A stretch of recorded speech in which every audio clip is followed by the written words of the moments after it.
conservative and just plain right. Well, welcome to the middle of the week. It is Wednesday. It is the day that shows you are halfway through the work week, getting to the weekend. We'll get you all the way to go home time on a Friday, but right now we got to hear from the camel. Play it, man. Uh-oh. Guess what day it is? Guess what day it is? Mike. What day is it, Mike? Leslie, guess what today is? It's hump day. Whoop, whoop. Yes, it is. Welcome to Wednesday. We're glad of it. Glad you're here. And that would be the JP pushing buttons on the board. Hey, man, how are you? I'm good. How about you today? I'm good. You've been laboring through the tech today. Yeah. Laboring through the hardware, the software, the tests, the run the wires, the do all the things stuff. And I believe we have a phone fix on the horizon. A phone very soon. fix on the Yes. horizon. Yes. I will probably laugh more about that later. But okay, I'm glad. Good job today. You and Butters spent a good bit of time on this, so thank you very much. All right. Hey, we got plenty to talk about today coming up at the beginning of hour number 3. Don't forget, it's Wednesday, so that means we got the Grand Council with my brethren from Talk Radio, Jeff Poor and Dale Jackson. They'll be calling in, so that's going to be good. And then we do have we're gonna just go ahead and test out a new phone situation we got, and the tester is going to be the Butters. So Butters is calling in because it fits perfectly. We have a segue into a military discussion. Since he's a Navy guy, I thought he might want to weigh in. So he'll be coming in halfway through hour number 2. All right, all that to say, we got that plus a triple dipper. Hit it, man. The Triple Dipper. 3 stories you gotta know. That's right, the Triple Dipper. 3 stories, 3 themes, if you will, that you gotta know as we run today's show. Coming out the gate, we got to start with just looking around our own backyard. What is happening in and around and amongst us? Some stories you might want to know, some of which might actually crack you up. I'm going to be cooking up a batch of home fries as number 1 on the Triple Dipper. Number 2, I don't know if you saw this or not. I don't think it's getting near enough airtime. But I question whether there is terror from within just waiting. We've had multiple events happen in just recent days that clearly indicate that both lone wolves and potentially calculated efforts are afoot, and that right here in the continental United States. We'll talk about that. Terror from within, that's number 2 on the Triple Dipper. And then number 3, in conjunction with that call from Butters, military-minded. Military-minded. What do you think? Listen, I don't know if you know this or not, but did you know the United States Navy has a ship named after a gay activist? That's apparently all the qualification they needed.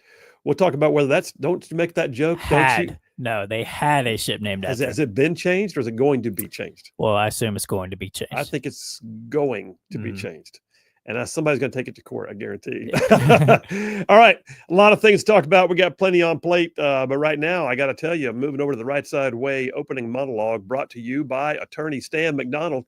Stan McDonald, partner at the law firm of Wilmer and Lee. He's a 30-year veteran in the practice of law. And oh, by the way, he's your daily sponsor of the Rightside Way monologue. And I'll tell you more about Stan here in just a few minutes. All right, I'm going to do this a little different today. Rather than telling a story per se, I want to tell a story about someone. And we're already in campaign mode again, right? We are. I think we just got through one, didn't we? Yes. But Alabama and much of the rest of the nation is going to be hearing from candidates who will be vying to serve and lead in the Senate, the governor's office, and even more. I mean, we're already seeing it getting underway. And we need to be thinking, in my opinion, about what kind of person we want for each role. I say look at the character along with the resume. And having said that, it brought to mind one of the men that I admire for his character. A few years ago, Republican icon Senator Bob Dole passed away at the amazing age of 98. And I couldn't help but reflect on sort of a few personal touches in my life from Senator Dole. I mean, not too personal, really. No way I could ever say he knew who I was, but he knew my dad. He was one of those few members of the political stratosphere that, I somehow felt connected to from afar. From his status as a wounded combat veteran, a small town guy who served in his state legislature, I was there to hear him speak once at a rally in Gadsden, Alabama. And then there was his interaction with my own father. My dad was a big fan of Bob Dole, worked in his campaign for the presidency. Somehow, it all sort of weaves together, I guess, in my mind to sort of create this fabric of familiarity that makes him a little more identifiable, more so than many of the others who serve in D.C. that I read about all the time. And every turn, I find myself pretty much admiring what I saw and heard about Bob Dole. Now, I'm sure there's detractors out there, always are. I'm sure there are those who had policy points at some level that I may have disagreed with Bob Dole, but his honor and his reputation, they actually remained intact throughout all of his years of service. I looked up his military record once. Bronze Star for valor, 2 Purple Hearts for wounds sustained in Italy in World War II as he tried to rescue one of his men under fire. The wounds he sustained that day caused doctors to tell him that he would be paralyzed for life. And initially he was from the neck down. He lay on the battlefield, Bob Dole did, for nearly a full day waiting to be evacuated. He spent several years and many surgeries regaining the use of most of his body. And I say most because he actually never fully got his right arm back. He was known for years in D.C. for his left-handed handshake. In the conference room at my law firm is a beautifully framed limited edition sketch of the White House. It was presented to my father after working on the National Republican Presidential Task Force when Senator Dole became the GOP candidate for president. He lost that year to Bill Clinton, but the grace, the poise, the sense of humor that he exhibited in the wake of the loss was evident in all of his follow-up interviews, including when he went on Saturday Night Live a week after the election to poke fun at Norm Macdonald, who had been impersonating throughout the campaign. The videos are still out there. You ought to check them out. They're pretty epic. But yeah, Bob Dole, he was a man who knew hardship and he never let it keep him down. He fought for his country, and when he became so feeble that he could not stand, he had an assistant once help him to his feet so he could stand and salute the casket of his once rival but then became best friend, George H.W. Bush. My father was actually speaking with Dole once after he lost the presidential election. My dad asked him, "What are you going to do next?" And he said, "Phil," he said, "did you know that of all the monuments in D.C., there's not a single one built to honor the veterans of World War II?" He said, "I'm going to make sure that happens." And he did. After not winning the presidency, he made it his life's work to honor those who had served in the war where he was wounded. I read that even up until he died at 98 years old, he could often be found in his wheelchair at the entrance to the National Monument to World War II veterans in D.C., greeting veterans as they arrived and thanking them for their service. So as I prepared for today's show, I thought about what it would mean if we had more like him. And I did some research, as I always do. And in the course of resourcing the show, I came across an article that had been printed in the Kansas City Star. And it was so good that I thought I really ought to devote part of my Rightside Way today to actually reading what his own hometown thought about him. Because I'll be honest with you, if your hometown loves you, that does say something. And the hometown of Russell, Kansas, they love Bob Dole. So here we go. Here's how they say it. Russell, Kansas, the hardscrabble, wind-strewn town on the railroad tracks out in the middle of the state where the Doles put down roots. Dole's hometown propelled him high and far to become the most significant politician in Kansas history, with the exception of maybe Dwight Eisenhower. The town molded him and then stood by him through all those campaigns. He was known to be dashing, handsome, articulate, certain of his views. But there was a time, though, when Bob Dole was something else. There was a time when he was a World War II veteran who was so shaky about his future that he doubted he even had one. Torn up by a barrage of bullets on an Italian hillside just days before the war ended, Dole had to relearn how to eat, how to dress, how to write. But he did it, not with his right hand, which would have been natural, but awkwardly with his left hand. His right arm was mostly useless the rest of his life, and Dole would come to appreciate people such as President Bill Clinton, who would actually reach out with their left hands to shake with him. There's a story from those days when he was laid up in the hospital. A guy named Chet Dawson had the old Main Street drugstore in Russell, Kansas, where Dole used to work as a soda jerk when he was in high school. He started the collection for Dole's hospital bills. He grabbed an empty cigar box. He put a sign on it that said the Dole Fund, and he placed it on the counter. And donations came in nickels and dimes and quarters. Banks pitched in. The total reached $1,800, which was a big sum back in the 40s. The surgeries came in waves. For Bob Dole, a doctor transplanted tendons from his leg to his right shoulder. A chunk of his scapula was removed. Muscles in Dole's neck were reconnected to his right arm. His doctor also helped him to understand something that Dole was loath to accept, which was that he would be partially disabled for the rest of his days. Dole had wanted to become a doctor, but that dream was now gone, replaced by a nightmare that he couldn't shake. He worried that he would actually wind up an invalid. And that fear, it is said, became sort of the jet fuel that pushed Dole onward year after year, race after race. He said, "I don't remember when it started," in a 60 Minutes interview once. "I don't remember when it started, but one day you get up and you say to yourself, let's start thinking about the future instead of the past, and maybe Bob Dole can actually do something." Well, he was raised by twin ideals. The first is that money isn't everything, and if something worth doing, it's worth doing right. The Doles actually lived on the wrong side of the tracks. But his parents, Doran and Bina Dole, they worked nonstop. They endured the terrors of the Dust Bowl. They raised 4 good kids. And as a boy, Bob Dole delivered newspapers, mowed lawns, and then at 13, he got the job at Dawson's drugstore, where he honed his trademark wit while working the soda counter. He went on to become a state lawmaker, Russell County attorney, a congressman, a senator, and chairman of the Republican National Committee. Hard work became Dole's calling card. He said, "I guess I was very competitive anyway, and even after the disability, I became more competitive. I was trying to prove to myself that I could still make it, still do it." President Gerald Ford shot Dole into national prominence by picking him as his 1976 running mate at the Kansas City GOP convention. In what would become a pattern, Dole kicked off his campaign in his old hometown in front of his old friends. More than 10,000 people were said to have been in the crowd that August day in Russell, Kansas, when the President of the United States and the Doles mounted the stage in front of the courthouse where Dole had toiled. And with the smell of hot dogs in the air, Dole told the crowd that he never imagined that one day he'd be on a national ticket. He said, but it shows what you can do in small town America. You don't need all the wealth and all the material things in the world to succeed. And Dole said, I want to reemphasize, if I've done anything, it's because of people I've known up and down Main Street here in Russell, Kansas. And I can recall a time when I needed help. And he said, the people of Russell helped. And at that point, it is said that in the middle of his speech, it just got to him. Dole halted in mid-sentence. His left hand went up to his face. The crowd grew silent. And Bob Dole stood there and cried. And he sobbed so hard, it said, that his shoulders shook. A few claps and cheers came from the crowd, but then President Ford stood up and started to applaud, and the crowd joined in. And for a full half minute, they cheered and they shouted and they whistled. In an interview later, he said, that was a long time ago. But he told the crowd that day, he said, I want to thank you for it again. And there he was, 11 years later, back again running for president in what would be his best shot at the White House, that time on the frigid November 1987 day. And Dawson, Bub Dawson, the guy who owned the old drugstore where he used to work, came and presented him with the same cigar box that he had used to collect that $1,800 for his hospital bills. But this time the town had raised $100,000 to put in it. Bob Dole was the kind of guy who never forgot where he came from. And the folks in his hometown, they never forgot him. And I got to say, this is me talking now, not reading from the Kansas City Star, but as we hit this campaign season right now, I want to encourage you, think about what kind of person you want representing you.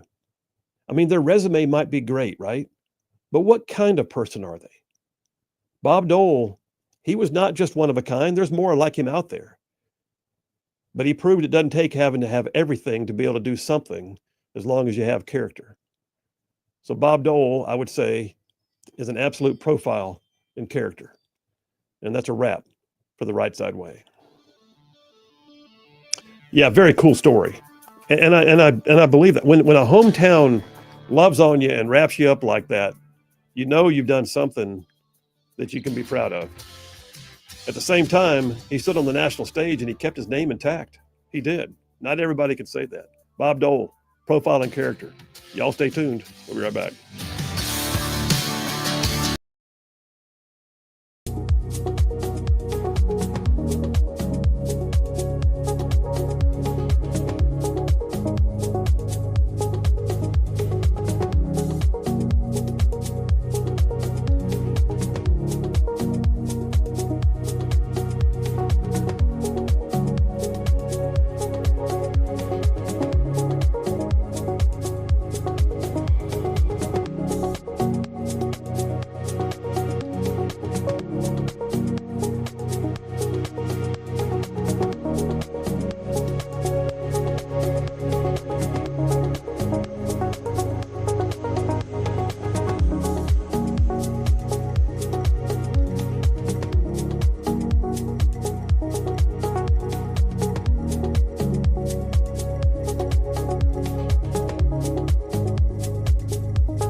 And we are back. Phil Williams, Rightside Radio. Solid conservative, just plain right. Man, just like saving the world, one soundbite at a time. Text lines are open. Text it, baby. 833-687-4448. That's 833-68-RIGHT. And soon enough, I'll be able to say text it or call it. But right now, it's just text it. But we think we got this solution just about underway. Let me tell you about Stan McDonald real quick, because he is the daily sponsor of the Right Side Way monologue. Stan McDonald, partner at the law firm of Wilmer and Lee, a 30-year veteran in the practice of law. Stan McDonald is, listen, I know him personally. I think the world of him. He's one of these guys who can not only just advocate for you, like in a big way, like legally speaking, he can do all the things you need as an attorney, but he's also somebody who's been in the fray, in the mix, in the trenches, a warrior for the conservative cause now for, years. He's an OG ruffian from way back. He can represent you in any local, state, or federal court. He's represented folks in like thousands of real estate transactions over the years. I like to say, if Stan McDonald is on your side, you're going to have no greater friend. Likewise, your enemies would have no greater foe. Yes, take that to the bank. But here's the deal. If you want an attorney in North Alabama, I'm going to give you his phone number. Stan McDonald. The law firm is Wilmer and Lee. The number is 256-479-3020. That's Stan McDonald, 256-479-3020. And tell him you heard about it on Right Side Radio. And I'm going to do this right.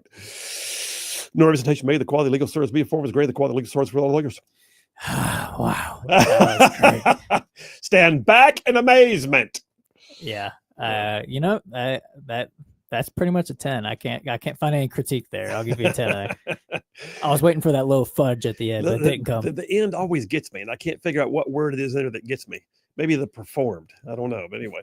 Hey, by the way, speaking of things that get me, JP has been making videos. I don't know if y'all have seen. I actually can play the video if you want. Can you? Do you have time? Yeah, we do. So yesterday we had a conversation on the air. We were talking about rainbow flags and Gay Pride Month and all that kind of stuff. And somebody said, well, how do you feel about rainbow sherbet? And we had a brief sidebar where we had the most inane little conversation. But when JP runs it through the baby AI video generator, it comes out hilarious. Play it. Hey, Phil, it's Dave from Cortland. How would you label rainbow sherbet? It's a very happy flavor. That was my favorite as a kid. I love rainbow sherbet. Oh God! Not a big sherbet guy myself. As if I've not had it very much. Maybe we need to have sherbet day. We'll get you totally in on sherbet. Not Why the is it rainbow called sherbet? Why is it called sherbet? I don't know. Is it sherbet or sherbet? Sherbet. That cracks me up. So AI just generates that? Like you put it in there and say, make us babies? Oh, Chat GPT and some other AI. The other AI platforms escapes me. But yes, that's all AI, yeah. Okay, but I had more hair than that as a baby, I will say. Yeah, blame Chat GPT for that, not me.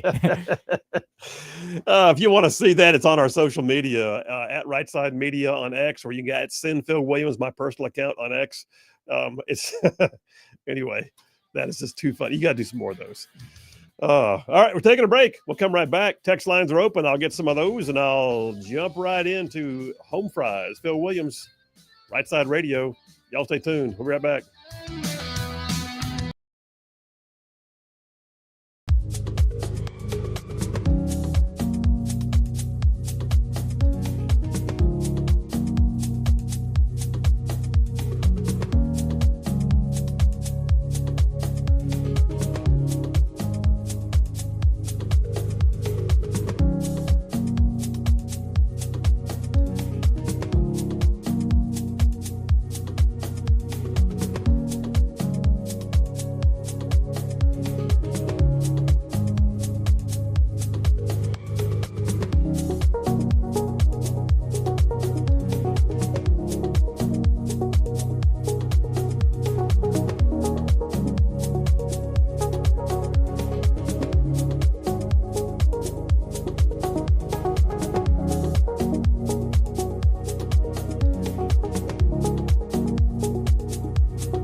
Hey, all you right side ruffians out there, you are listening to Right Side Radio, solid conservative, just plain right.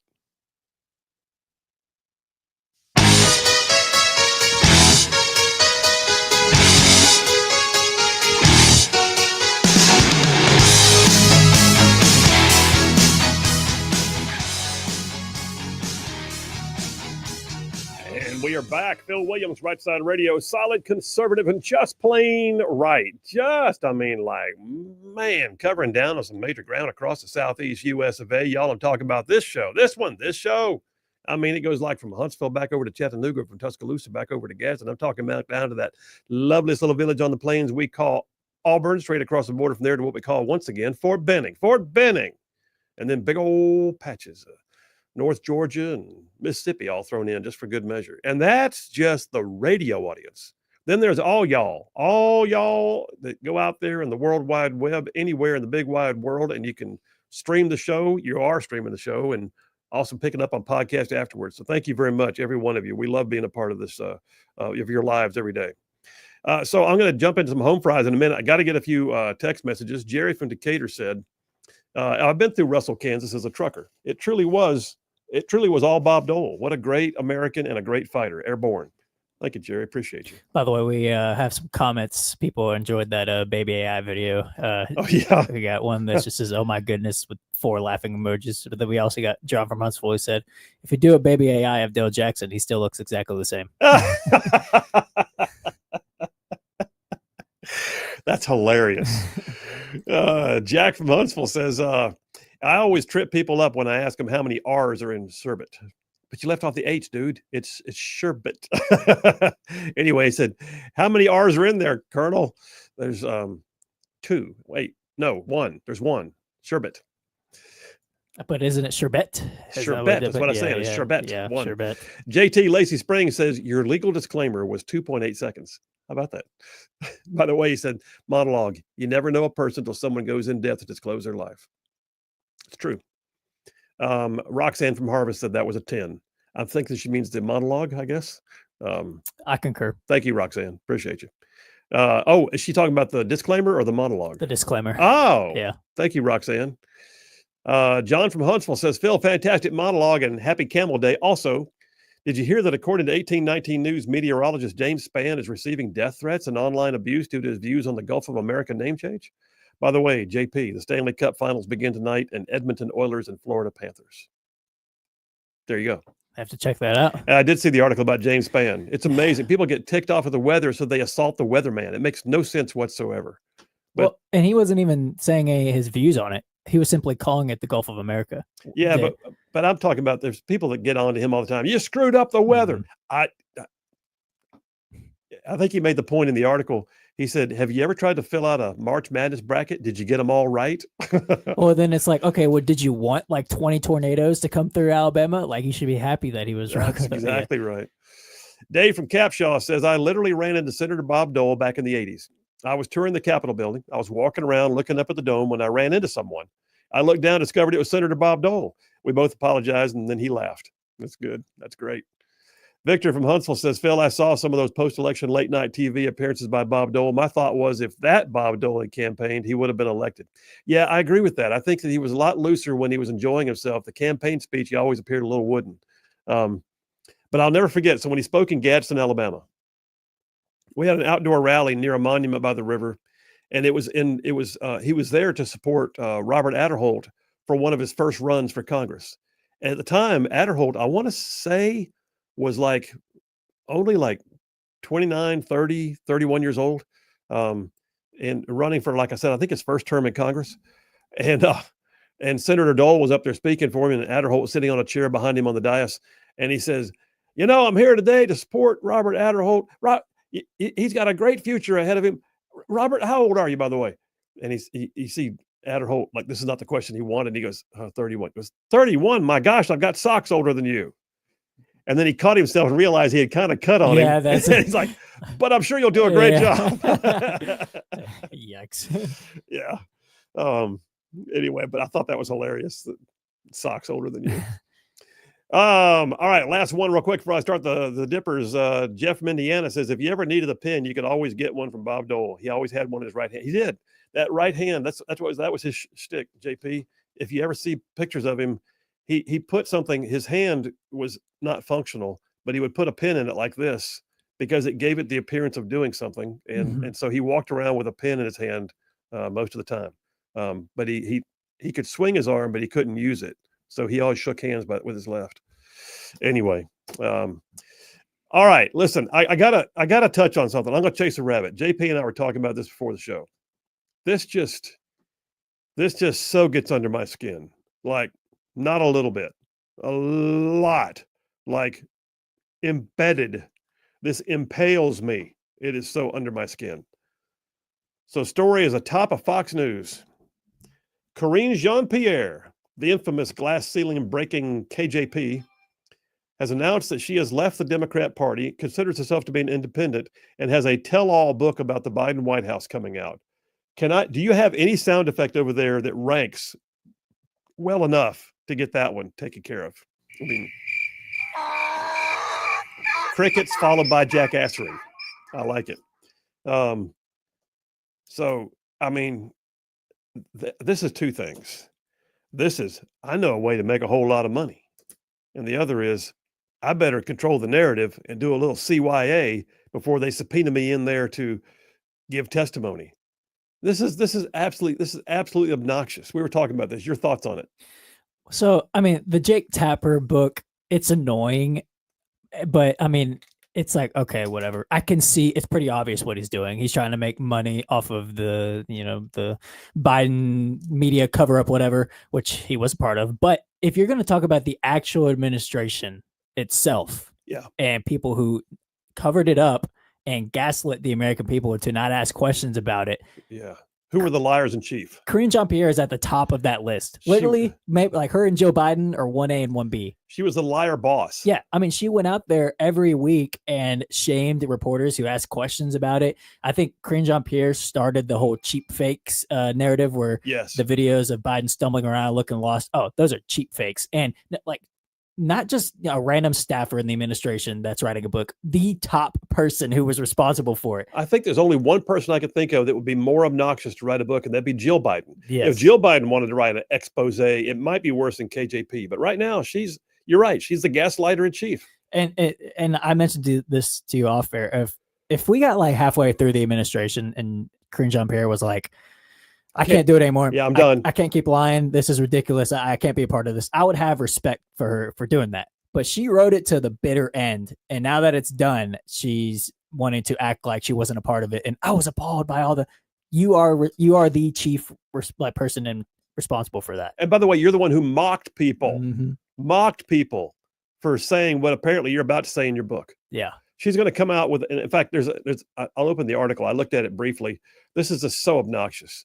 In fact, I really think that I hope that she winds up impugning her own character in the book, because we've got the videos. It's not like it's going to be hard to do a fact check on her. And when she says, I began to see that Joe Biden really struggled with his stamina and he couldn't hold up to the day. If we can compare that to her saying he can run circles around the staff, we can hardly keep up with him. Well, then you have to look at it and go, okay, did you or did you not lie in the service of your country? Did you put the lie over the interests of the truth in the actual official capacity as, the press secretary for the president? She says in her book that, where does it go? Hang on a second. She says in her interview, I'm sorry. She said, until January 20th, I was responsible for speaking on behalf of the president of the United States. But at noon on that day, I became a private citizen who, like all Americans and many of our allies around the world, had to contend with what was to come next for our country. I determined that the danger we face as a country requires freeing ourselves of boxes. We need to be willing to exercise the ability to think creatively and plan strategically. What she is saying is, I was just following orders. Isn't that what the guards at Dachau said when they gassed Jews? Mm-hmm. I probably shouldn't compare her to that. But that I'm just following orders yes. thing is there are probably more tragedies attached to that phrase over the history of the world than many others. Well, it's funny too, because not only did she write the book, but apparently she's left the Democratic Party. I'm now an independent because I was just so appalled by what like that. you were a part of it. Like, I'm sorry, I'm not taking that from you. You know, if you did that halfway through, like I said, that's one thing, but you didn't. You wrote it to the end. You're responsible for it. Yep, all the way to the end. Now, Jen Psaki, she got out. She got out, and she's still lying for him. Oh yeah, and I kind of respect that more. Like, that's just who she is. She's not even trying to act like, you know, she's had this epiphany like Green Jean Pierre is. Well, all I know is, oh, here it is. There's actually a quote where she was being interviewed by Don Lemon.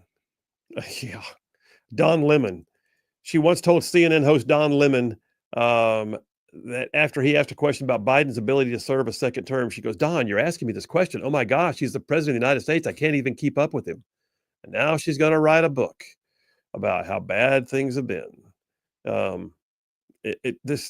Anyway, I hope that Congress calls her in and makes her work for it. The problem is just the people who take issue with her doing this are going to want to read the book, and that alone is going to make her money. You know what I'm saying?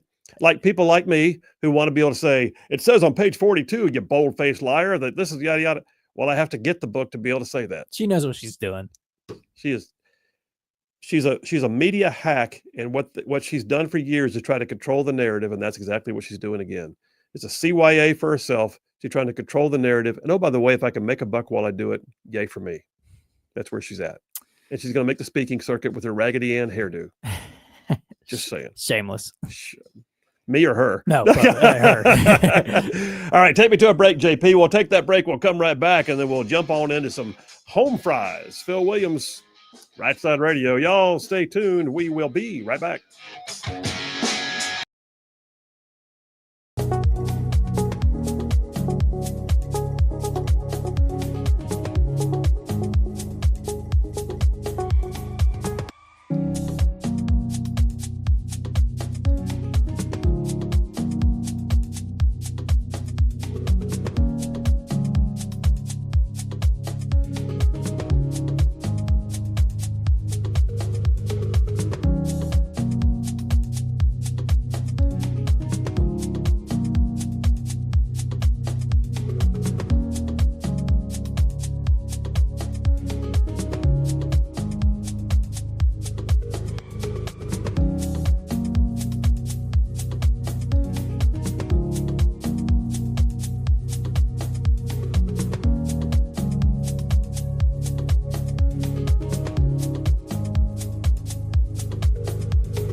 And we are back. Phil Williams, Rightside Radio. Solid conservative, just plain right. Just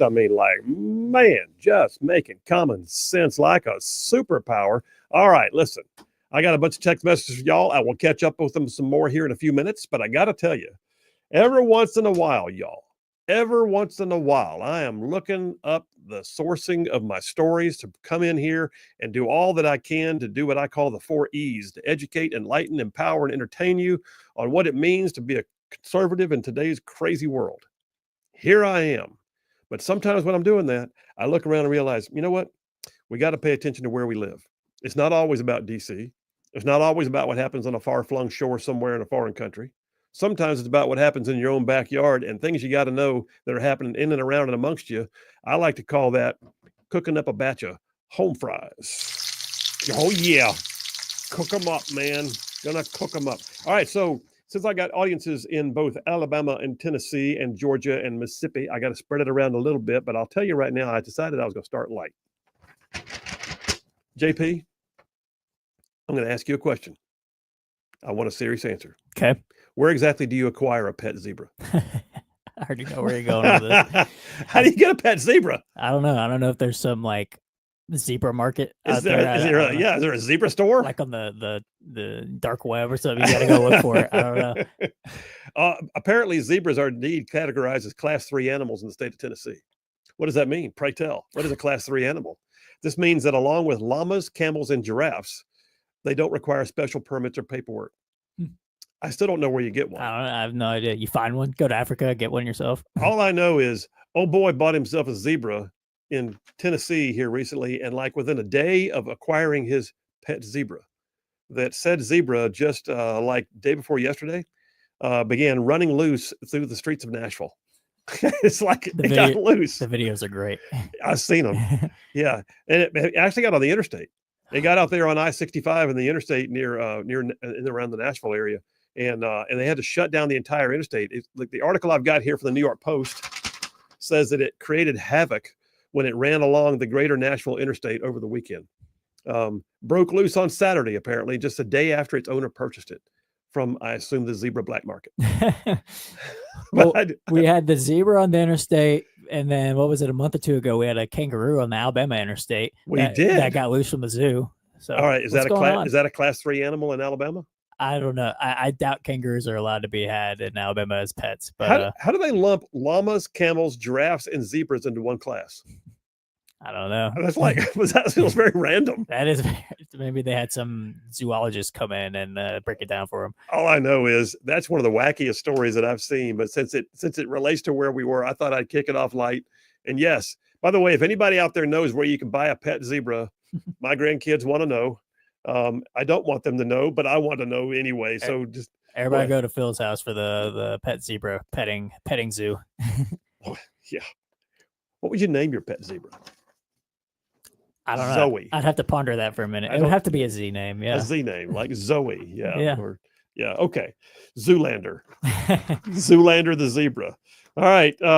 Next story, turning a little bit more serious here, I got to tell you. So if you're not familiar, longtime mayor of Mobile, Alabama, Sandy Stimpson, I know him personally, good guy. His family, I know them, and they're wonderful people. But Sandy Stimpson is not running for re-election after serving 3 terms as mayor. So the race is on, open seat. We got open seats everywhere, y'all. In Alabama, especially, we've got an open seat. I mean, literally every statewide office and 1 U.S. Senate seat are all open with no incumbents. And then you've got the second largest city in the state after Huntsville is now Mobile, open seat for mayor. It's an all call. It's a free for all. It's everybody jump on in. Ollie income free. Who wants to run for mayor? Well, one of the knuckleheads running is a Democrat, state representative Barbara Drummond, and she's a piece of work. But State Representative Barbara Drummond, in a story from April Marie Fogel with 1819 News, Dateline yesterday, says that Barbara Drummond, if she's elected mayor, intends to limit the use of the Second Amendment.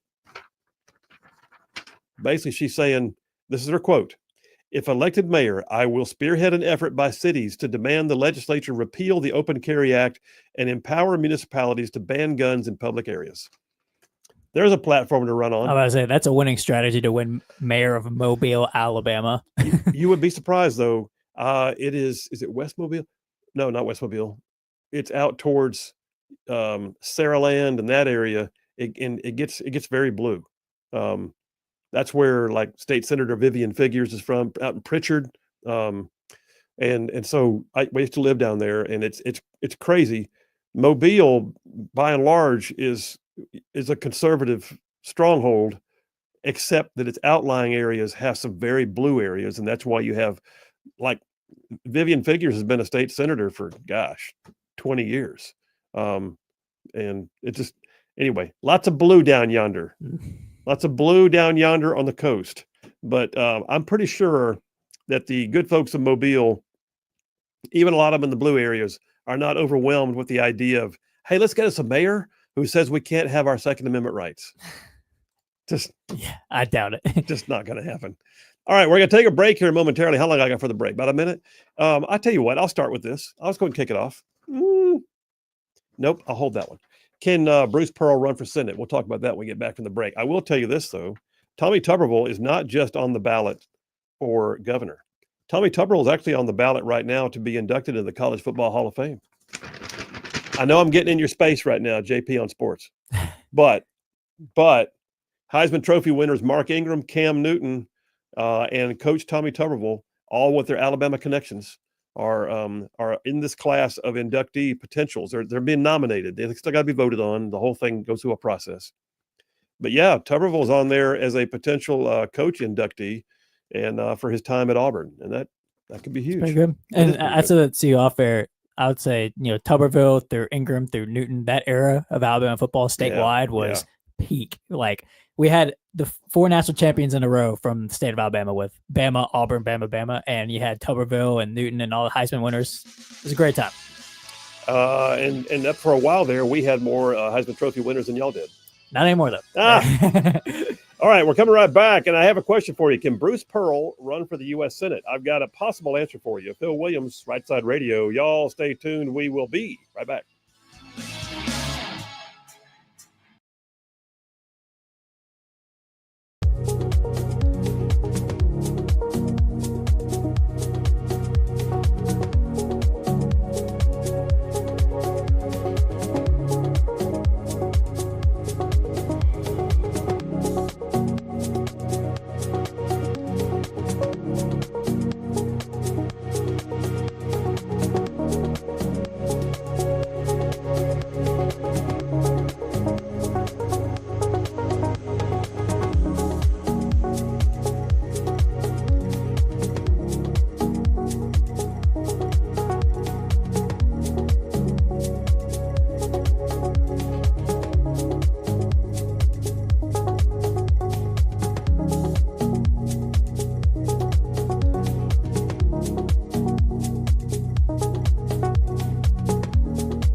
right. Welcome to hour number 2. Hour number 2 on Hump Day. We're going to get you all the way to go home time on a Friday. But right now, we got to get through Hump Day. So, yeah, hour 2, I'm in the middle of a home fries segment, but you said you had some comments. I mean, I got a ton of text messages over here too, but what you got? So we were talking about the zebra story, obviously. Zebra story. I knew that would get some attention. But you also mentioned how, what was it, giraffes and llamas and whatever, all kind of grouped into the same. How do you even get one of those? Well, somebody on the YouTube comment said, ask the guy in Decatur where he got his giraffe. So allegedly, there's a guy in Decatur owns a giraffe for a pet. Allegedly, there's a giraffe guy in Decatur. So maybe we need somebody to ask him where he got his giraffe. I need to know about this. Maybe the same supplier can get you a zebra. Hey, buddy, you want to buy a giraffe? Step into the alley, bring cash. I mean, but the thing is, you can't hide that giraffe. I know. It's going to stand up. Everybody's going to see it. It's going to be like a tower in the neighborhood of a giraffe. and does it come when you call it? Does it play fetch? I don't know. That's a great question. Oh my gosh. Okay, that's wild. Okay, so back in home fries. Cooking up a batch of home fries right now. Thank you very much. Thank you. Smell them. All right, there's been a lot of chatter, a lot of talk, a lot of speculations. I like saying that way. But there's been a lot of discussion about who's going to run for the U.S. Senate. Right now, we have affirmatively have former Navy SEAL Jared Hudson, who's actually one of our podcast contributors here at Rightside, who is officially declared. We have Attorney General Steve Marshall, who has officially declared that he's running. I can't think of, is there any other official candidate yet for U.S. Senate? I don't think so. Nope. The rest right now are discussion points. Like there's talk about John Merrill.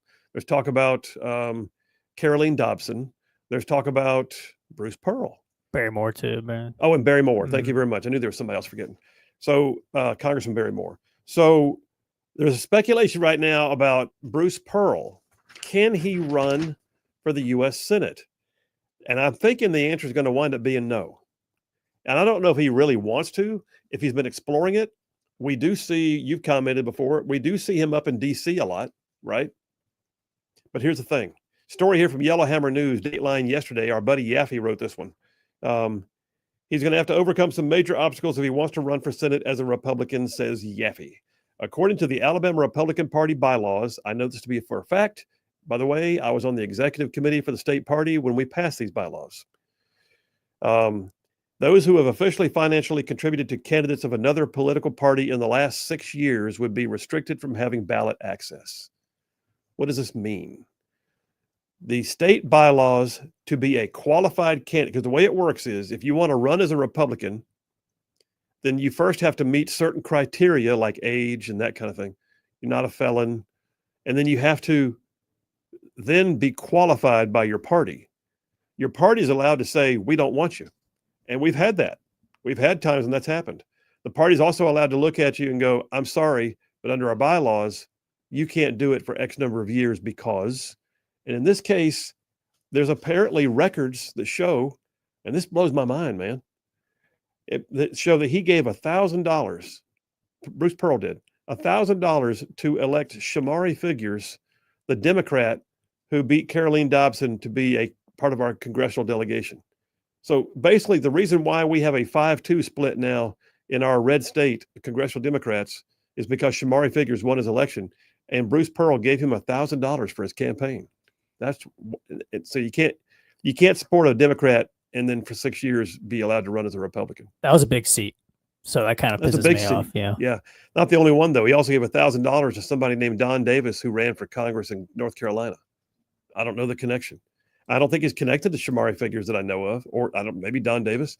But so the bottom line is, and by the way, I did not know this. This really bugs me. As much as the donations bug me, this bugs me. Yellowhammer reports that also in 2020, Bruce Pearl participated in a Black Lives Matter protest and was pictured taking a knee at the event. I don't think anybody who did that should be allowed to run at all. I don't want him. I love Bruce Pearl. I mean, I love his coaching, but I like the guy too. I mean, I've never been around him, but I'm really kind of taken aback by this stuff. So I'm guessing he's not going to be a candidate. From what I learned from this, I think my view is maybe he's not so much a conservative. I think the Republican Party is the pro-Israel party right now. so he's siding with the Republican Party That may because of be. that. That's just my take. I mean, if he's giving money to Democrats and then kneeling at BLM stuff, that would be my assumption. I tell you where he could be dangerous is if he got the ballot access to run as an independent. And I don't mean dangerous like I don't think he'd win. No, I don't think he wouldn't have straight ticket voters at that point. Yeah. But I think that if there was any form of true competition by Democrats against a Republican candidate, he could be one who could draw votes away. Does that make sense? Yeah. I don't know if he'd leave his big coaching job, but There's that paycheck to run as an independent, because I think he wouldn't win. That's a good point. It's really hard to get ballot access statewide too. You got to get signatures in pretty much every county, and you got to have, I forgot what the percentage is, but you got to get a lot of signatures to be allowed on the ballot as an independent. So probably not going to happen. So any of y'all speculating about Bruce Pearl, I think you can put that away. Last couple of stories for Home Fries. I told you the other day, and we even had Matt Murphy, who does radio in Nashville, had Matt on to talk about the mayor of Nashville is a liberal hack. And I don't mean like a little bit. I mean like, holy cow, the guy's a socialist. But so the mayor of Nashville, Freddie O'Connell, has been impeding ICE's ability to round up illegal aliens and has even put out an edict, an executive order, saying that city employees will not cooperate. And if you receive communications from ICE, you are to report it within 24 hours of getting it. If that's not draconian, I don't know what is. And that's also, by the way, a violation of the law, in my opinion. You are impeding local law enforcement from doing their jobs. And then, if I'm not mistaken, didn't he also dox them? Didn't he put out where they were located and who they were? Yep. Yeah. He did. He's now being officially investigated. Story from Fox 17 up in the Nashville area, Dateline yesterday. Congressional Republicans are officially investigating Nashville Mayor Freddie O'Connell's response to federal immigration arrests during hundreds of traffic stops over several days in May. He deserves it. I mean, he absolutely deserves it. The mayor says, the way ICE is conducting its business is not our understanding of what a Nashville for all of us looks like. A Nashville for all of us? Yes, it does. It's called, you want law and order or don't you? How about all of us would need law and order? We want to know that we have safe streets and we have people here that are not draining our services, that didn't just come piling in across the border because of an agenda. So there's that. In that vein, I will also tell you that ICE is very active right now in Alabama. We just had the U.S. Attorney for the Northern District of Alabama announce that they indicted 8 defendants, one of which had been previously deported, and another one who was in possession of a firearm despite being an illegal alien. A slew of indictments are coming down. This is called part of Operation Take Back America, where the DOJ, which includes the U.S. Attorney's offices, is actually taking part in the roundups, the adjudications, and the deportations. There's some home fries for you. Let me get some text messages before I go to the break. How about that? Scott from Decatur says the giraffe was on Chapel Hill Road, but they got rid of it 3 years ago. Oh, well, there you go. So we no longer have a giraffe living in Decatur. I wonder if it ever got out and ran amok among the streets of Decatur. That would, man, a loose giraffe would be crazy. that would be a sight. That'd be some next level right there. Yeah. John from Huntsville says, is Bruce Pearl related to Minnie Pearl? I have no idea, John. I just don't know. Howdy. Harris from Athens says zebra name could be Doppler, like the radar system. Why? I don't know. But what was the zebra's name in Madagascar, the movie? I don't know. Oh, it was Marty. Yeah, I'd probably name mine Marty after him. How about the zebra from Fruit Stripe Gum? No, I don't know what we're talking about. Come on. Fruit Stripe Gum. Look up Fruit Stripe Gum. I can't say it. Fruit Stripe Gum zebra. Oh, okay. Yeah, I know what we're talking about. I don't know his name. You're determined to make me feel old on a daily basis. I didn't know. It's like you sit here and think, how can I make him feel old while I sit here? Well, they actually got discontinued last year. So no more Fruit Stripe Gum. It got discontinued? Mm-hmm. Was that like a violation of gay pride? They couldn't use the rainbow? Is that what happened? I don't know. Lewis from Trinity, Alabama says, okay, here's the 411 of the giraffe story. Here you go. It's not a guy. It's a lady. Her and her husband owned a well-known store. They got a divorce. During the divorce negotiations, the husband just something, I don't know what's happening here in my text message, but it's I maybe spouted out, my Lord, What are you going to do with the raising with the giraffes? Now you know she bought a giraffe. Okay, I don't know what's happening. So apparently in the divorce settlement, there was an argument over she bought a giraffe, and maybe that was used against her. I don't know, but they got rid of it. JT Lacey Spring says, I have a white donkey. I will stripe it for free. Little spray paint and a stencil. You can get that done. Look, a zebra, honey. An exotic zebra. An exotic zebra. What? Okay, never mind. I'm gonna stop. Mark from Tony, Alabama says, name him Stripes. Okay. Or Strips is what he actually says in his text. David from Huntsville says Pierre's book, Karine Jean-Pierre, will be just more lies. She lost all credibility a long time ago. I know, but the fact is she's still gonna make money, and that just chaps me. Bobby from Huntsville said, I wonder if we ought to take a look at KJP's bank account. Maybe she's trying to run a front for all the money she was given for telling all the lies. Jake Tapper seems to be doing it. Yeah. Dave from Capshaw says, all these people saying they couldn't keep up with Biden in the White House and that he was running circles around them were really saying he was like a confused toddler bumbling around the room. Listen, I think sooner or later we're going to find a video. Some whistleblower is going to come out. It's not going to be just a tell-all. Someone's going to say, I had my phone with me that day, and I recorded this in case anybody ever asked any questions. And it's going to be something that, is awful. Well, apparently George Clooney in his book said that he was told they were teaching him to take bigger steps. Yes, they were. So it's like, okay, you're having to teach the president of the United States how to walk. They also had several things they did, like when he got off of Marine One, they would have staffers whose job it was to try and walk where the press couldn't see him as clearly to hide the way he was walking. Bruce from Springville says, how do you know KJP's lying? When her mouth moves. That's what it's. Yes. Scott from Ardmore says, Phil, howdy. Regarding the KJP book, I feel certain it's destined to be an outhouse fodder. Yes, I would say it's definitely outhouse fodder, like maybe a substitute for the toilet paper. David from Cortland says, hey, Phil, JP. This is David from Cortland. I'm the one who mentioned the rainbow sherbet the other day. Here's a possible slogan for Rightside. Rainbow sherbet, Rightside rainbow sherbet. Its flavors are always true. Its integrity never melts when the heat is on.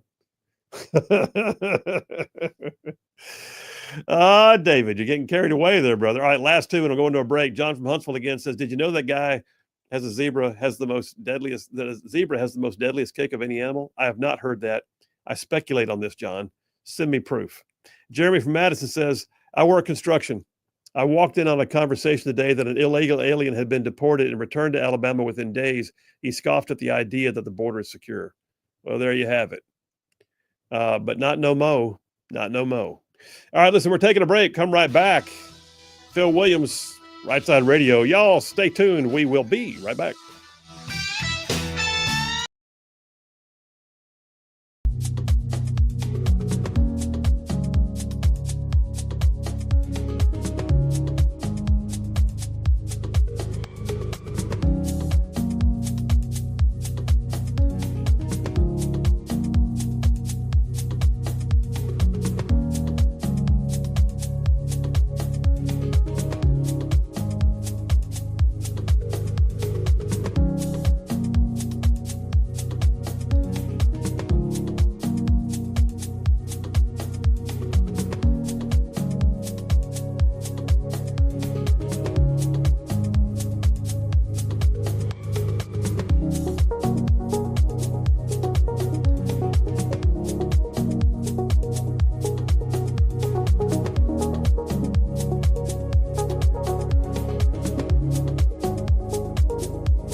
And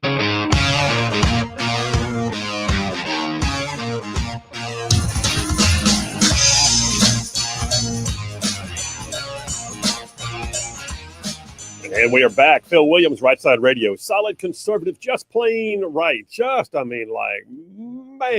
saving the world one soundbite at a time with bulletproof influence, I like to say. Bulletproof influence. Speaking of which, that reminds me. We have a new shipment coming in of the Bulletproof Influence bench shot glasses. So if you're not familiar, our rightsidemedia.org, that's our website, rightsidemedia.org, has all our stuff on it, all our podcasts, live stream for the radio show, all the things that are written, that are published, through Rightside's work. Because the Rightside Media is a company bigger than Rightside Radio. This is just one of the productions. So that being said, there's also a shop on there. You can buy Rightside stuff like T-shirts and hats and coffee mugs and stickers and all that kind of stuff is on our website at the shop tab at rightsidemedia.org. One of the things we got on there, this is my favorite thing, I think. I don't know, the T-shirts are cool too. But one of my favorite things is they're called highball glasses. So they're regular drinking glasses, and they've got the Rightside Media logo engraved in the glass, and it says Bulletproof Influence, and there's a 308 round embedded in the glass. Company called Ben Shot custom makes them for us. They are very cool. At least go check them out on the website. Go see it at rightsidemedia.org. Click on the shop tab. We do have a promo going right now. The promo's still on? It is, isn't it? I think the promo's still on. I think so. Yeah, as a matter of fact, now that I say that, we have a 10% off of everything. 10% off of all y'all want to buy something, everything. Use the promo code to celebrate our new podcast, the Just Right podcast. Just type in Just Right as a promo code. You'll get 10% off anything you buy. But yeah, check out those bench shot glasses. I think there's only a few left in stock right now, but we've got like a whole box of them on the way. So stand by. I think those sold as well as anything. The T-shirts went pretty good too. Rightfully so. They're pretty sick. They're awesome. I am switching gears. Well, you know what? Now I got to check. Okay. John from Huntsville says, check the internet about. Okay, John, thanks. He's telling me to go do my research. Or is that you saying that? Did you say that? Check the internet? Well, he texted check there, and I was asking what he meant. So. Oh, about whether or not a zebra has the deadliest kick. I got you. Dave from Capshaw checked in. He says fruit stripe gum would lose its flavor after 30 seconds. Well, yeah, but it was cool. And it had a zebra. But they were good 30 seconds, huh? That was a good 30 seconds. Maybe one of the best chewing 30 seconds you've ever had. Nothing tops Big League Chew, though. No, Big League Chew is still my favorite. Yeah. That one, and I've told you about Lickies and Chewies, right? Yep, you have. I remember that story. Do you remember what? So for those who don't know, at Ranger School, you were basically starved. And I lost 30-something pounds while I was at Ranger School. But you were allowed to have what they called Lickies and Chewies. You were allowed to have one piece of hard candy and one piece of gum for each day you were going to the field. So if you had a 14-day field problem coming up in the swamp phase, they'd say, lay out your gear, we're going to check your stuff, and put out your Lickies and Chewies, and they would actually count. You better not have more than, if you have 7 days in the field, it's 7 Lickies, 7 Chewies. And so then the thing became, what's the best one? Which one lasts the longest? Which one tastes the best? So my default, remember what it was? Do you remember? Was it I know Big League Chew was one of yours, Nope. but that was for other stuff. No, I don't remember. Okay. The Lickies was my hard candy was Jolly Ranchers. I wanted to say Jolly They Ranchers. last forever and Yeah. they just keep their flavor the entire time. And then for my Chewies, it was Hubba Bubba watermelon flavored bubble gum. I think I told you this. I once chewed a piece of Hubba Bubba bubble gum nonstop for 4 straight days. That's crazy. Never spit it out. It's not even enjoyable at that point. It wasn't, because what happened was at one point, all of a sudden, I didn't know what was happening.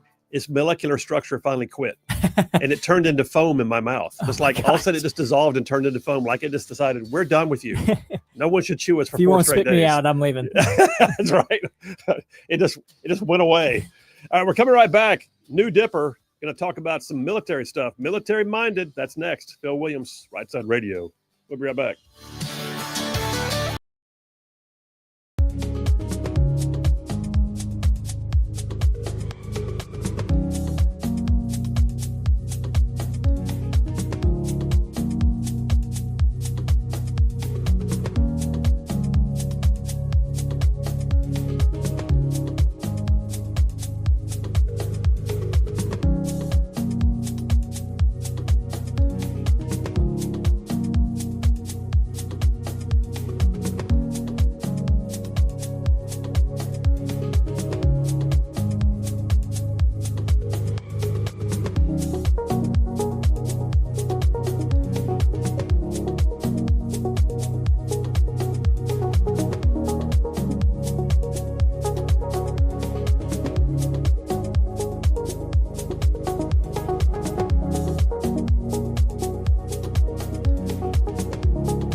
Hey, all you right side ruffians out there, you are listening to Rightside Radio, solid conservative, just plain right.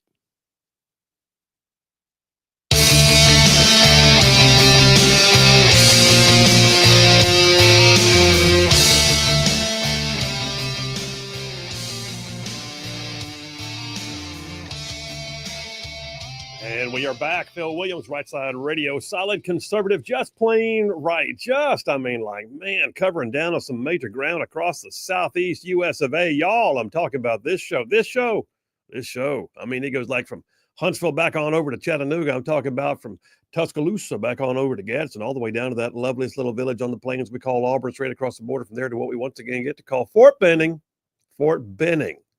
That's right, the right name, Benning. And then there's big old patches in North Georgia and Mississippi thrown in just for good measure. And oh, by the way, that is just the radio audience, not including all of y'all anywhere in the whole wide world going to the World Wide Web and catching us on live stream every day on YouTube, Rumble, our website, all of it.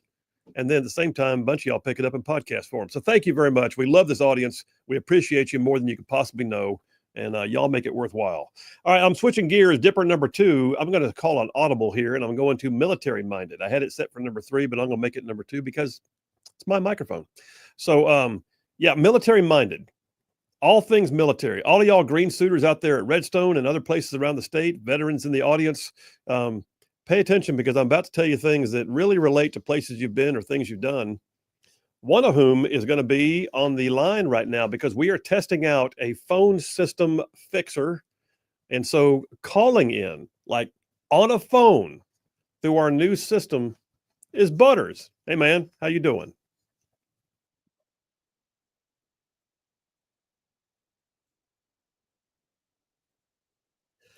Well, you know what? I'm kind of wondering why we haven't had this for the last 2.5 years. We've had the studio. Just that's like, wow, it's working, and we can actually do caller ID, and we could have screened you out if we'd wanted to. How about that? Never. It would never happen.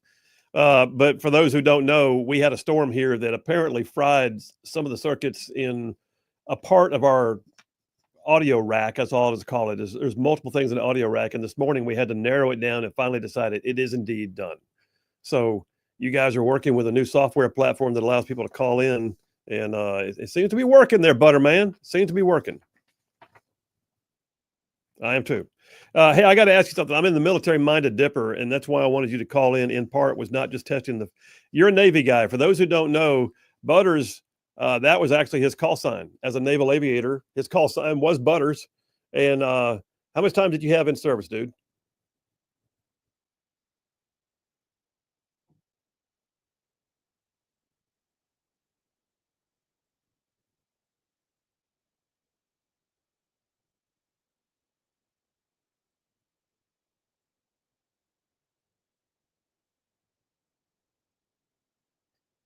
And you were a seafaring aviator, am I correct?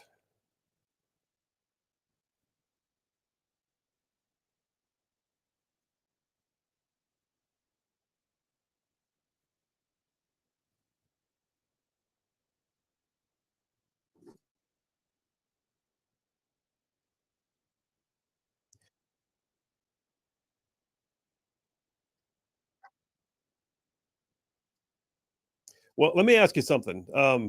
When you what do you know about the naming conventions for our warships? And there's all kinds. I mean, we got everything from oilers to aircraft carriers.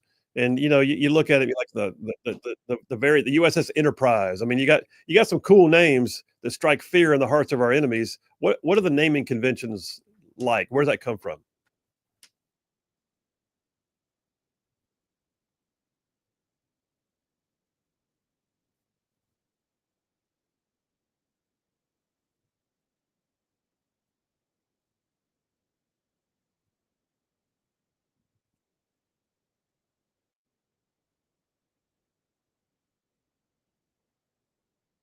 Well, listen, brother, I'm not going to belay this too long, but I got to ask you just real quick. So Pete Hegseth, Secretary of Defense, I got an article here from Task and Purpose.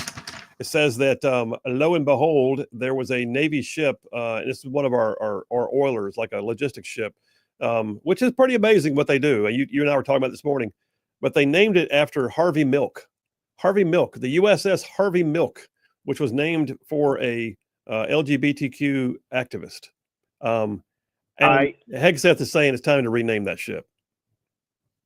Yeah, so I had to look him up because, of course, I've got no idea who he is because he hadn't done anything at least that significant. I will say, Good.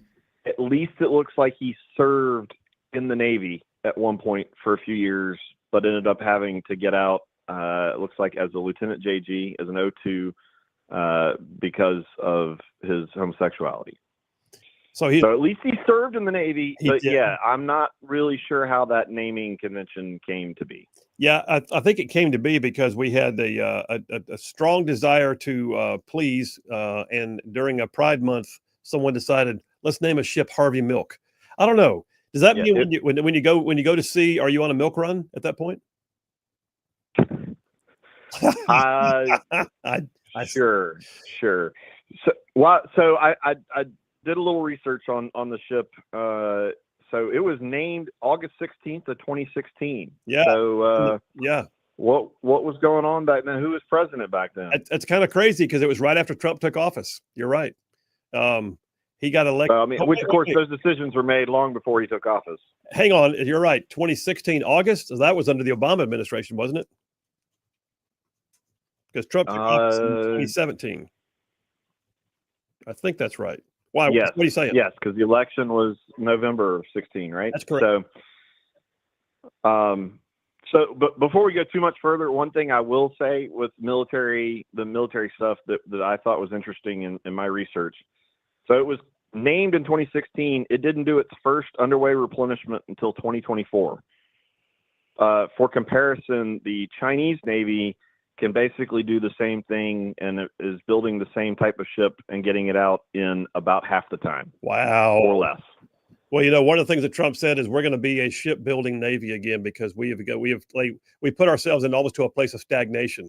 I don't know whether it's union issues or over regulatory issues or funding issues. I don't know what it is, but our shipyards apparently have been stymied, and the new Secretary of the Navy has been tasked with making sure that we are building ships at a comparable rate with our near-peer adversary of China. I saw that deliberately. Yeah, I think the acquisitions process, along with all the other things you mentioned, I think it's all of the above has just, the fact that we can't even build an oiler, in less than 3 or 4 years is insane. I get it. We're peacetime and, maybe it could ramp up, but that's pretty nuts. Oiler, while it's a pretty complex thing that we can, pass fuel and all that kind of stuff at sea, it's still not a complicated ship. So, well, at the same time, I think that this may be the Navy's version of Fort Liberty, trying to get away from scary names. Let's give it something. Let's do some DEI work. And so next thing you know, you've got the U.S. naval ship Harvey Milk.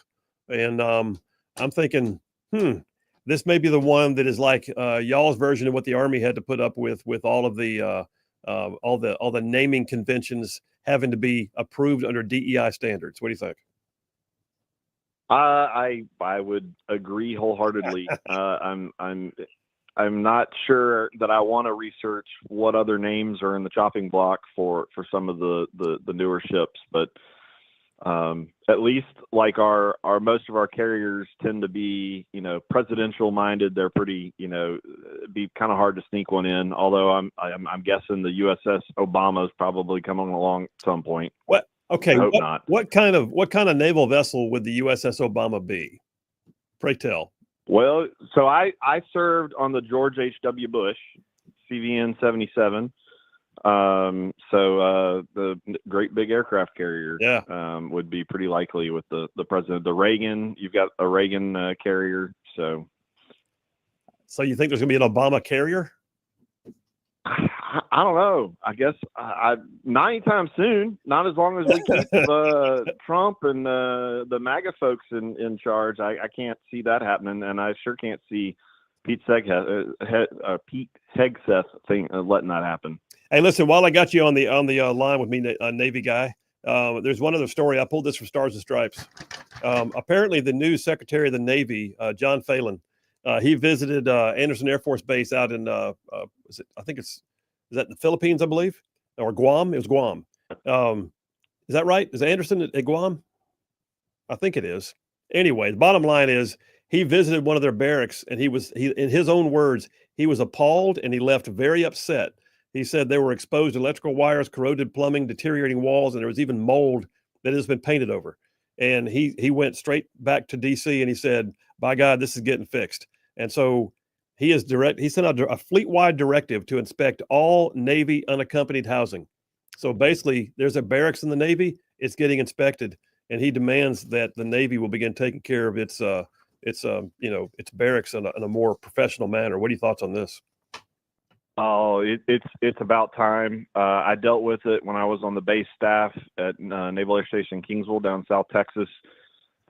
We had it was awful. We ended up managed to get some emergency funds and retrofit the lodging down there. But Phil, I went through flight school in the same hangar that my grandfather did in World War II. Oh man, yeah. Down at Naval Air Station Pensacola.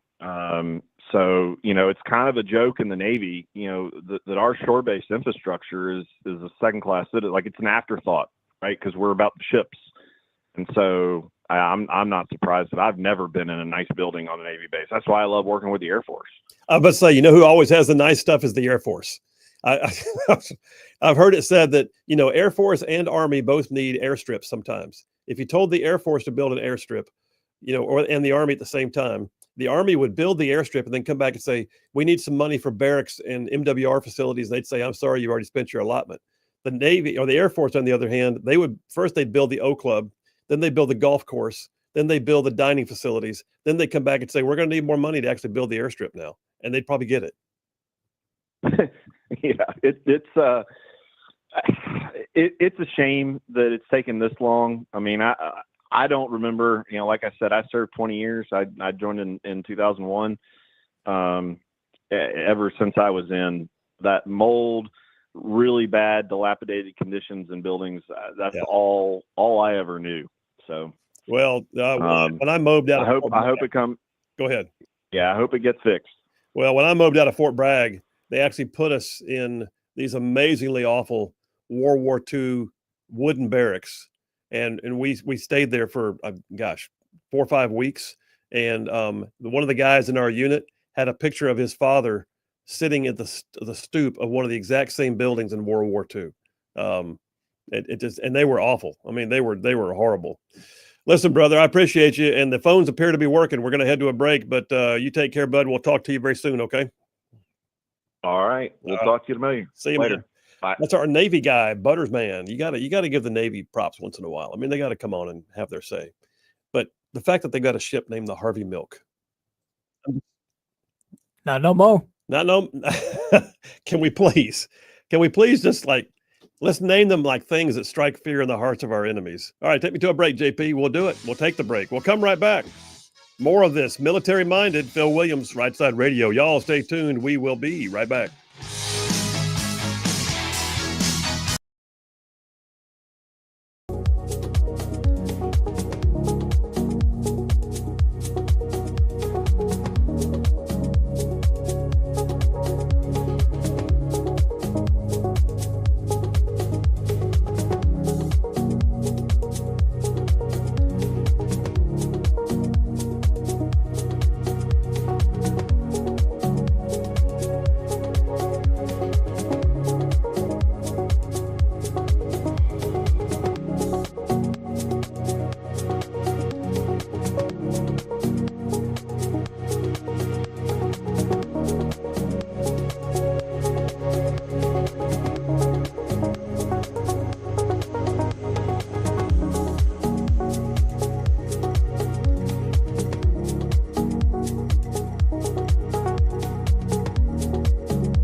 And we are back. Phil Williams, Rightside Radio. Solid, conservative, and just plain right. Just pulling pins on truth grenades. I'm doing the dipper here. I'm calling it military minded. There's some key military news out there. I just talked about some that was a little bit, different. Naming the ship Harvey Milk, and now Hegseth is saying, how about change that name? And then we also got the issue with the barracks, and that quality of life issue is huge. And there is, in the big beautiful bill, there is like a couple of $1 billion set aside for revamping base housing for military personnel, and I could see that being something that needs to happen, because quality of life. If you get in and you're miserable, then you don't want to re-up, right? So there's that. A few other stories, though, that I think are interesting. So all of y'all out there at Redstone, and anybody who's ever been active duty, you know what those PCS moves are like. PCS stands for permanent change of station, for those who don't know. But those PCS moves, they're just part of the military life. My family, we PCSed all the time. As a kid, I'm, packing up boxes and moving out. I remember my grandmother, my grandfather, a retired general, she had what she called her curtain box. And they would get to the next duty station, and she said she would stand there in the middle of the room. She'd look around and she'd say, Mac, I believe we can use the Panama curtains in this one. And she'd go to the box and she'd get them out. But some of those things you just do, you adapt, it's a part of life. But at the same time, it can be very disruptive. And there are times too when you've got a great assignment and you have to leave to go somewhere else. And you kind of wish you could stay. Or in today's world, maybe your spouse has an excellent job, or the kids are doing great in school, or your daughter's about to graduate from high school. You hate to pull her out in the middle of the year. So here's the thing. Task and Purpose has an article that came out. Directive from Secretary of Defense Pete Hegseth says that the Pentagon is now looking at giving military branches, or actually is requesting the military branches to come up with a means by which they can limit the number of PCS moves that a service member has to go through. They also want to cut about $5 billion a year on PCS moves, but by doing, though, they don't want to change the way they do it per se, except they are getting rid of one really bad contract they had, like really awful contract on moving people. But what they're also trying to get to is, one of the ways we could save is by letting people stay longer at a duty station. So if you're a 2 to 3 year move, you might become a 3 to 4 year.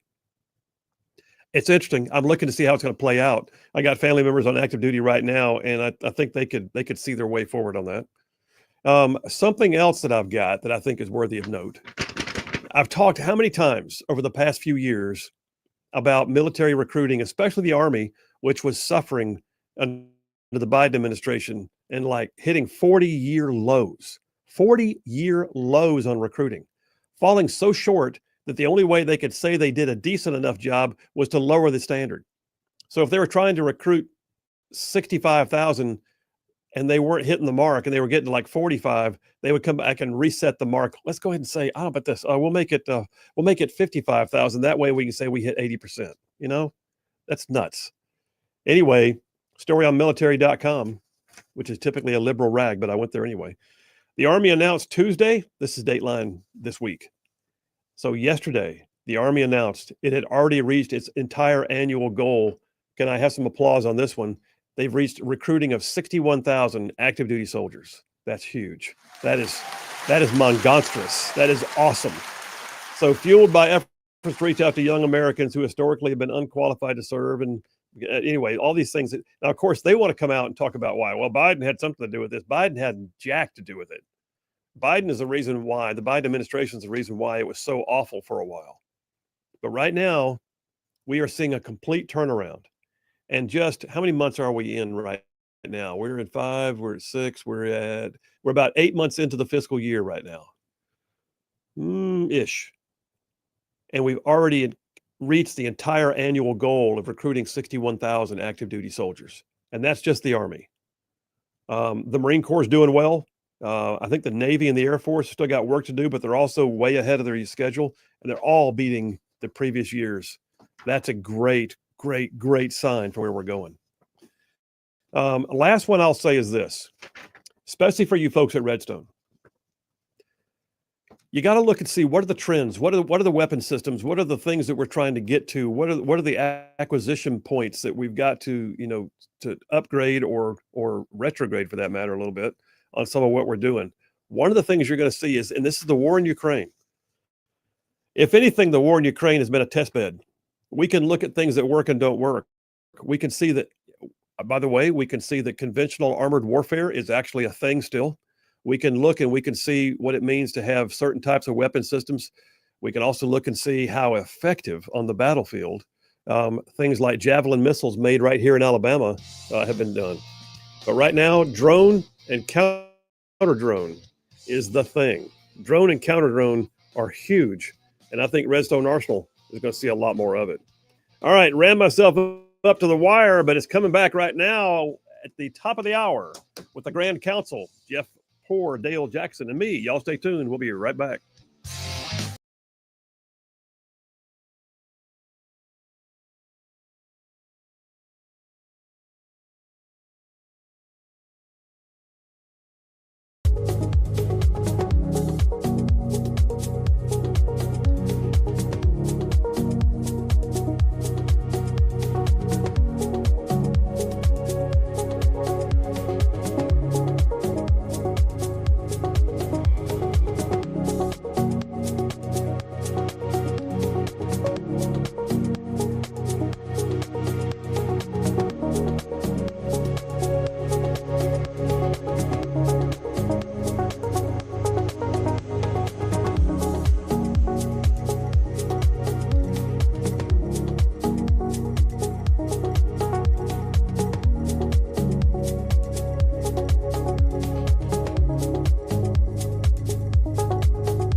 and just plain right. Well, welcome to hour number 3 on Hump Day. And you know the deal. If we got hour number 3, that means it's time for the Grand Council. So I bring in 2 of my brethren in talk radio, and we ping each other with questions and just sort of see where the chips fall. So let me go ahead and call the roll. So looking northward, 770 AM, 92.5 FM, WVNN's Cumulus Broadcasting, host of the Dale Jackson Show in Huntsville, also does stuff with Yellowhammer, also apparently has a TV gig, and apparently wrestles alligators. Dale Jackson, are you there? He says, all right, he is there. Delayed reaction, stand at ease. All right, turning southward, looking down yonder at Mobile, FM Talk 106.5, host of the Jeff Poor Show in the mornings. Oh, by the way, he's the editor-in-chief for 1819 News. And, oh, yeah, does stuff with Lanyap and Breitbart and God knows what else. Jeff Poor, are you there? I'm glad. All right, well, I pronounce a quorum, so hit it, JP. Assemble the Grand Council. Bala. All right, you know the deal. We ping each other with questions, and we just see where the chips fall. So I'm going Jeff Poor first. Hey, Jeff, what you got for us? Nicole Wadsworth, the candidate for lieutenant governor, sent out a memo to the media last night insisting she be called doctor. Yes. Should the media indulge her?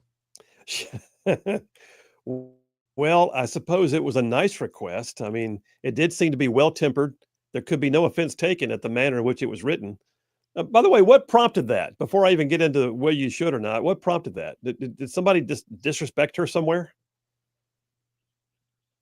I don't know. It just showed up in everybody's email box as a member of the working press and insisting that of a matter of respect that she be called doctor. Well, I'll tell you what, I was ordained for ministry. I was a colonel in the Army. I was a state senator, and I'm an attorney. So I choose to, from now on, be called by all of you as the Right Reverend Colonel Senator Phil Williams, Esquire. That's what I want from now on. Make sure you square it away. But you know, I look at this and go, that was a bit over the top. I read the release. I think y'all posted it. I think Yellowhammer did too. It just really struck me as coming across way too heavy-handed. And you know what? If you're a doctor, that's awesome. But something about the way it was applied was just really kind of. Now, Senator, if she's a guest on your show, what are you going to call her? I'm probably going to call her doctor, but you know what? I guess now I have to, or she may not come on. I don't know. And I know Nicole Wadsworth. She's super nice. She's a very unassuming personality. She's very nice. She's very pleasant. I really have a feeling this was somebody that did this on her behalf and that she wasn't the one who actually did it herself. But what do you, Dale, weigh in on it. I know for a fact that when there was a Colonel Phil Williams, that he at least at one point in his career said, "You will call me sir," at some point in time. I think that was private so, Dale I'm not very surprised by this. That was private Dale Jackson that I had.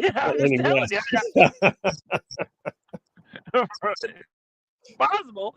It's possible. But sometimes when these people earn these titles, they take them very seriously. But when you get like this, nobody else does. And this is going to be something that when she comes on my program, I'm going to call her doctor every single time.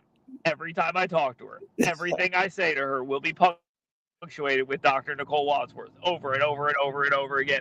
And I'm pretty handy with the obnoxiousness, so I'll try my best in this case.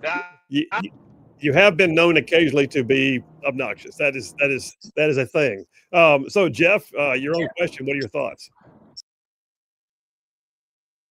Don't do this. Candidates, listen to me. Don't ever send out a memo to the media. Don't be condescending. This, and I'm not so sure she wasn't behind it there, Senator, but I'm just telling you, let this be a lesson for others. Learn from her mistake. Don't do this. Yeah, I completely agree. All right. I'll take the next question. Let me jump on this real quick. So the speculation has been abounding about whether or not Bruce Pearl would run. And I'm seeing the articles. 1819's got one. I think Yellowhammer ran one. AL Daily News had one. It appears that what we're hearing right now, which I'm actually kind of taken aback by this, is not only did he participate in a Black Lives Matter rally, which would not technically disqualify him. But he did give money to Shamari figures, like $1,000 to a Democrat, which could disqualify him under the state guidelines or state bylaws for the Republican Party. So what do we know about this? Is he officially cooked? Is he not going to run for the Senate? Jeff, what are your thoughts? I think it's still a possibility, but the longer this goes, the less of a possibility, I would say. I'll tell you how this is done. You're You're not. I mean, he could still try to qualify, and he can ask for the Republican Party to give him a waiver. The rules say he needs a 3/4 vote, and let's just say there's some powerful Republicans that were courting Bruce Pearl who wanted him to run for U.S. Senate that would get up in front of the executive committee and lobby on his behalf. I think he gets a waiver. So you think he would actually get a waiver, even though one of the most important elections we've had recently with Caroline Dobson running for Congress, that literally we would see him get a waiver. That's interesting. Is Dale still on the line? Did we lose Dale? Is he there? Yeah, Well, Dale. but I would just Go ahead. I would just say this real quick that it's going to be couched in this pro-Israel stuff. Like Arthur Davis is a Democrat, but he's a very pro-Israel Democrat. This was done for the Shamari Figures donation was done through APAC. So I'm not saying that excuses it, but that's how it'll be couched. Yeah, but why Shamari Figures? Why not Caroline Dobson? Would she not have been supportive of Israel? I mean, what the heck? I don't know that. I don't answer either. that question, but that's what I think. I really do believe that they try to give him a pass. Let me get the Florida Gator fan. Dale, what do you think? Is Bruce Pearl cooked, or is he going to get a waiver and the powers that be get him in?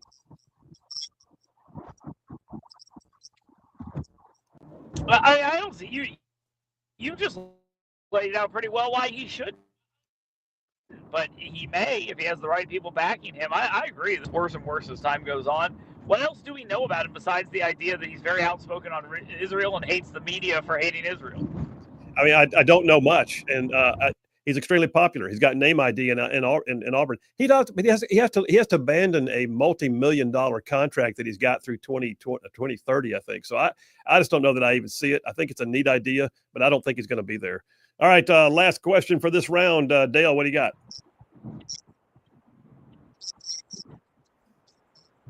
Well, you guys both stole two of my questions. So, is anyone going to say they're going to run on the Democratic side? Is anyone going to come out and challenge Tommy Tuberville, or are they just going to whine about him? Is that all they're going to do? They're going to put somebody up. I mean, but Jeff, you weigh in first. You've been tracking it too. What do you think? No, I don't think so. I mean, there'll be some candidates who run for governor for sure. And the Democrats got to put up somebody, I'm convinced, just because they need a name to get their voters out in some of these districts where maybe they could pick up a seat or at least defend a Republican, incursion there. But I don't think it's anything that's going to be seriously change the outcome of Governor Tommy Tuberville. I don't think so either. I think he's an unstoppable juggernaut right now. The only way they can beat him is if they can find a legal means to stop him, and I think the only way they can find a legal means to stop him is to actually have standing to file a lawsuit, and the only way they can have standing is to have a candidate in the race. So I mean, if they have no candidate, they've got no say. But I'm not going to be a bit surprised to see that they get past the primary and wait to make sure that he's a candidate, which he will be, and then they file suit and they give him something that he has to fight against from a legal standpoint, and use that as their bludgeon to try and get into office, by hook or by crook. It's sort of getting like Doug Jones getting into being in the Senate. I don't know. I don't think so. Dale, what do you think? Weigh in. Well, I'm just wondering if the softball coach at Auburn wants to do anything. Maybe they can run for Democrat or something, and then they can have that battle there, and we can have even. I don't know. It just doesn't seem like Democrats have anything going. No, I heard if you want to coach the equestrian team at Auburn, you can also run for U.S. Senate. That's the way it's going to work. Okay. Kind of embarrassing.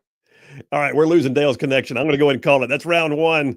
Let's go ahead and take a break. We'll call right back. And Phil Williams, Rightside Radio, solid conservative, just plain right. Grand Council coming up.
And we are back.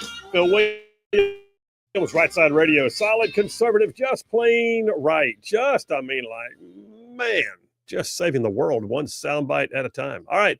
So we're going right back to round 2 of the Grand Council with Jeff Poor, Dale Jackson. Round 2, question 1, Jeff Poor. What you got? Politico. I got a story here the last maybe hours or half hour or so. Tommy Tuberville is concerned about the cuts in the big beautiful bill that would push some of the cost of these SNAP benefits to the states, and they are leaking this out about Coach and to the media or to Politico somewhere. Somebody is wanting to point out that he's worried that federal cuts are going to hit this state. What should we make of this? Well, it's Politico. That's the first thing we make of it. It's Politico that never met a Republican that didn't want to sabotage. So I you know what? Where would they get that leak from? I guess, did they substantiate it? Did they have any attribution in the article that or is it one of those unnamed sources say? How was that styled? 3 Republicans granted anonymity to describe the conversations. 3 Republicans. And so essentially it's saying that Tuberville is, 3 Republicans. So 3 Republican senators apparently have leaked to Politico, but who knows? It could be like a Lindsey Graham types or whoever, but just apparently, Tommy Tuberville has got concerns about cutting some of the food stamp assistance.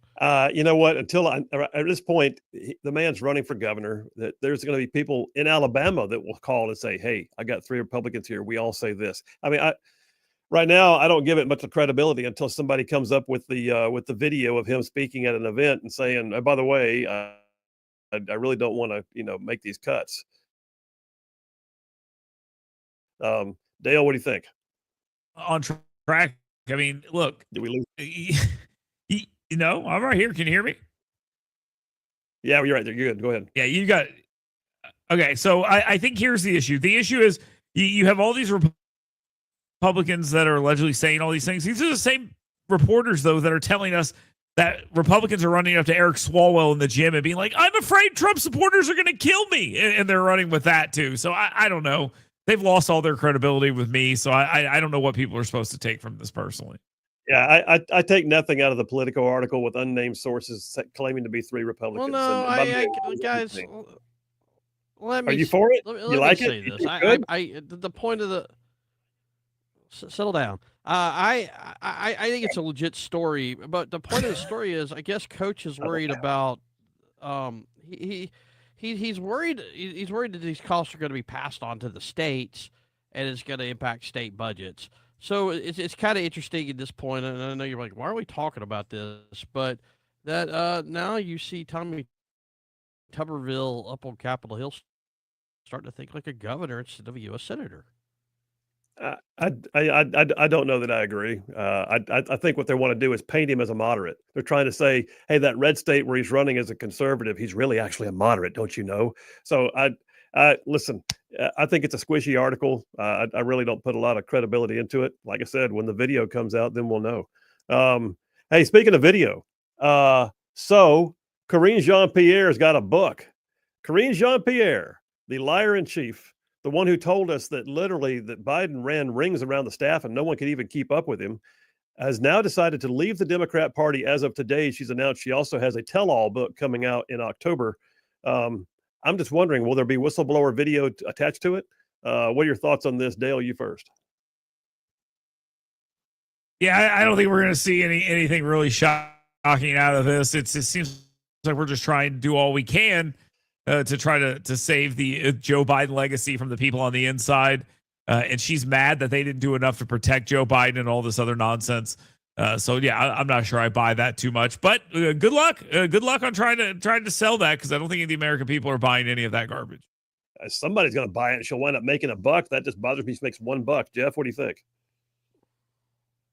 No, I think she got run over so many times in the name of Biden, defending Biden, And why not go out this way? You already own it. Why not hold the deed to Biden apologist? Being the chief of Biden apologist, and everything's okay. So I don't think she's going to make much money off of it, though. I'll be honest with you. I see this as her. She's a communications expert, supposedly. I think she's trying to control the narrative. I think she realizes it's getting really bad, and she's going to have to try and stay ahead of the story and be the one who actually is trying to rescue the moment for herself, as opposed to just sitting back and waiting for someone else to say what she did or did not do. This is like CYA, and while I'm making a buck at it too, why not?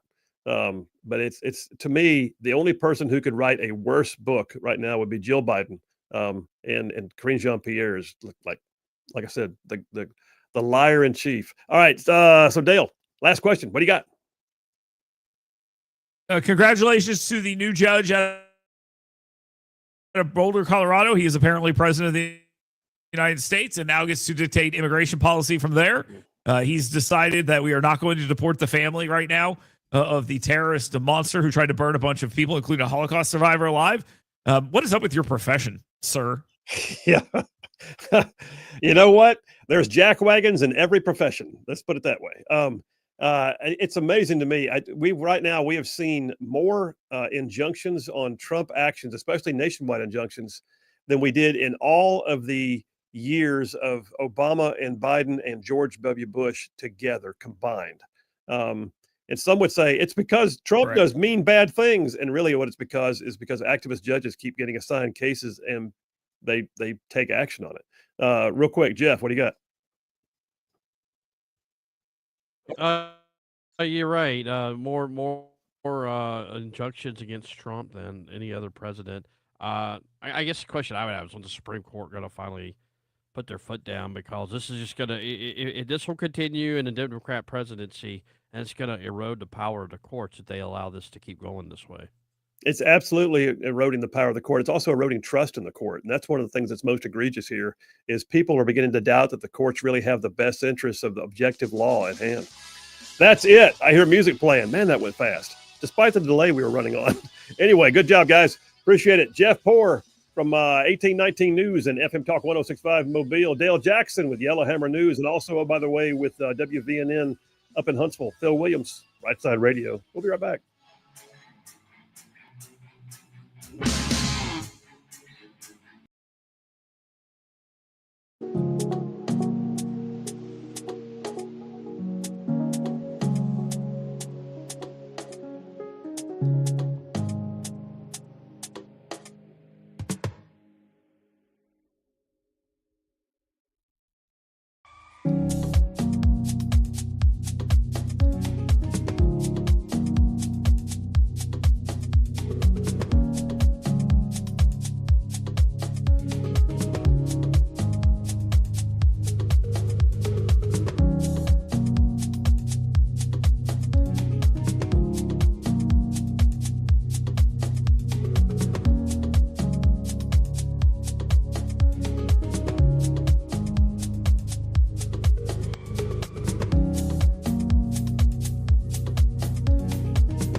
Hey, all you right side ruffians out there, you are listening to Right Side Radio, solid conservative, just plain right.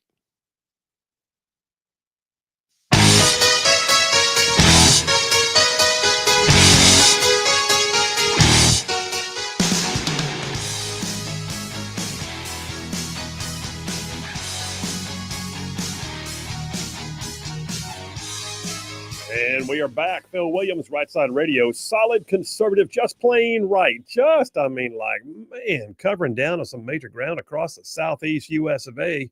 Whew. Y'all are talking about this one right here, the one I'm on. This show goes like from Huntsville back on over to Chattanooga. I'm talking about from Tuscaloosa back on over to Gadsden. I mean, all the way down to that loveliest little village on the plains we call Auburn, and straight across the border from there to what we now get to call once again Fort Benning. Fort Benning. And then big old patches of North Georgia and Mississippi all thrown in just for good measure. And oh, by the way, that is just the radio audience. So yeah, loving this show being broadcast all over the place, also on the World Wide Web. You can pick us up live streaming on YouTube, on X, on Facebook, and oh, by the way, on our website, rightsidemedia.org. And then a bunch of y'all also pick it up in podcasts. So dang, loving the fact that this audience is everywhere, and we love all y'all. Thank you very much. I got a bunch of text messages. Got to catch up on a few of them. Some of y'all are still chiming in about that ship being named the Harvey Milk. I'll talk about that here in a minute too. Dana from Athens says, with regards to Obama having a ship named after him, it ought to be a dinghy. I like it. Just a little rubber raft. Just a little dinghy maybe. Bruce from Springville says, so the USS Harvey Milk would have been the fairest ship in the Navy. The ship's motto could have been, they call him Flipper. God. That's just wrong, Bruce. Jay from Killen, Alabama says something about 8,000 exceptions. What are we talking? Oh, I'm sorry. There's a text before that. He says, destroyers and frigates are named for people. Cruisers are named for cities. Missile subs for states. Amphibious ships for battles. Historically, oilers have been named after Native Americans. Okay. He said the milk thing broke the rule because it's not a ship of the line. It's an auxiliary ship, a U.S. naval ship. No weapons. Okay, a ship of the line. Okay, I did not realize the USS versus the USNS. I just learned something. And then he says, by the way, there was also about 8,000 exceptions. Interesting. Jay, thank you for that. That was excellent text. Appreciate it. Jeff Rowe from Indiana checking in says, Phil, can you picture what the USS Joe Biden is going to look like? No. He said it'd be a half-sunk dinghy with a broken compass wandering the seas. Just, I don't know.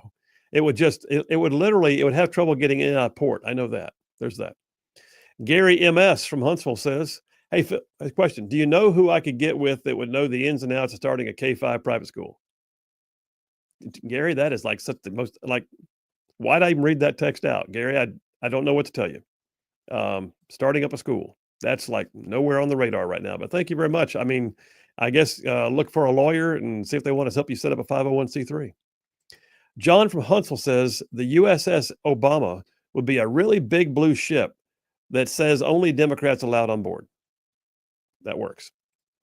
David at Bucky says the Harvey Milk, that name, it reminds me of the Harvey candy bar from A League of Their Own.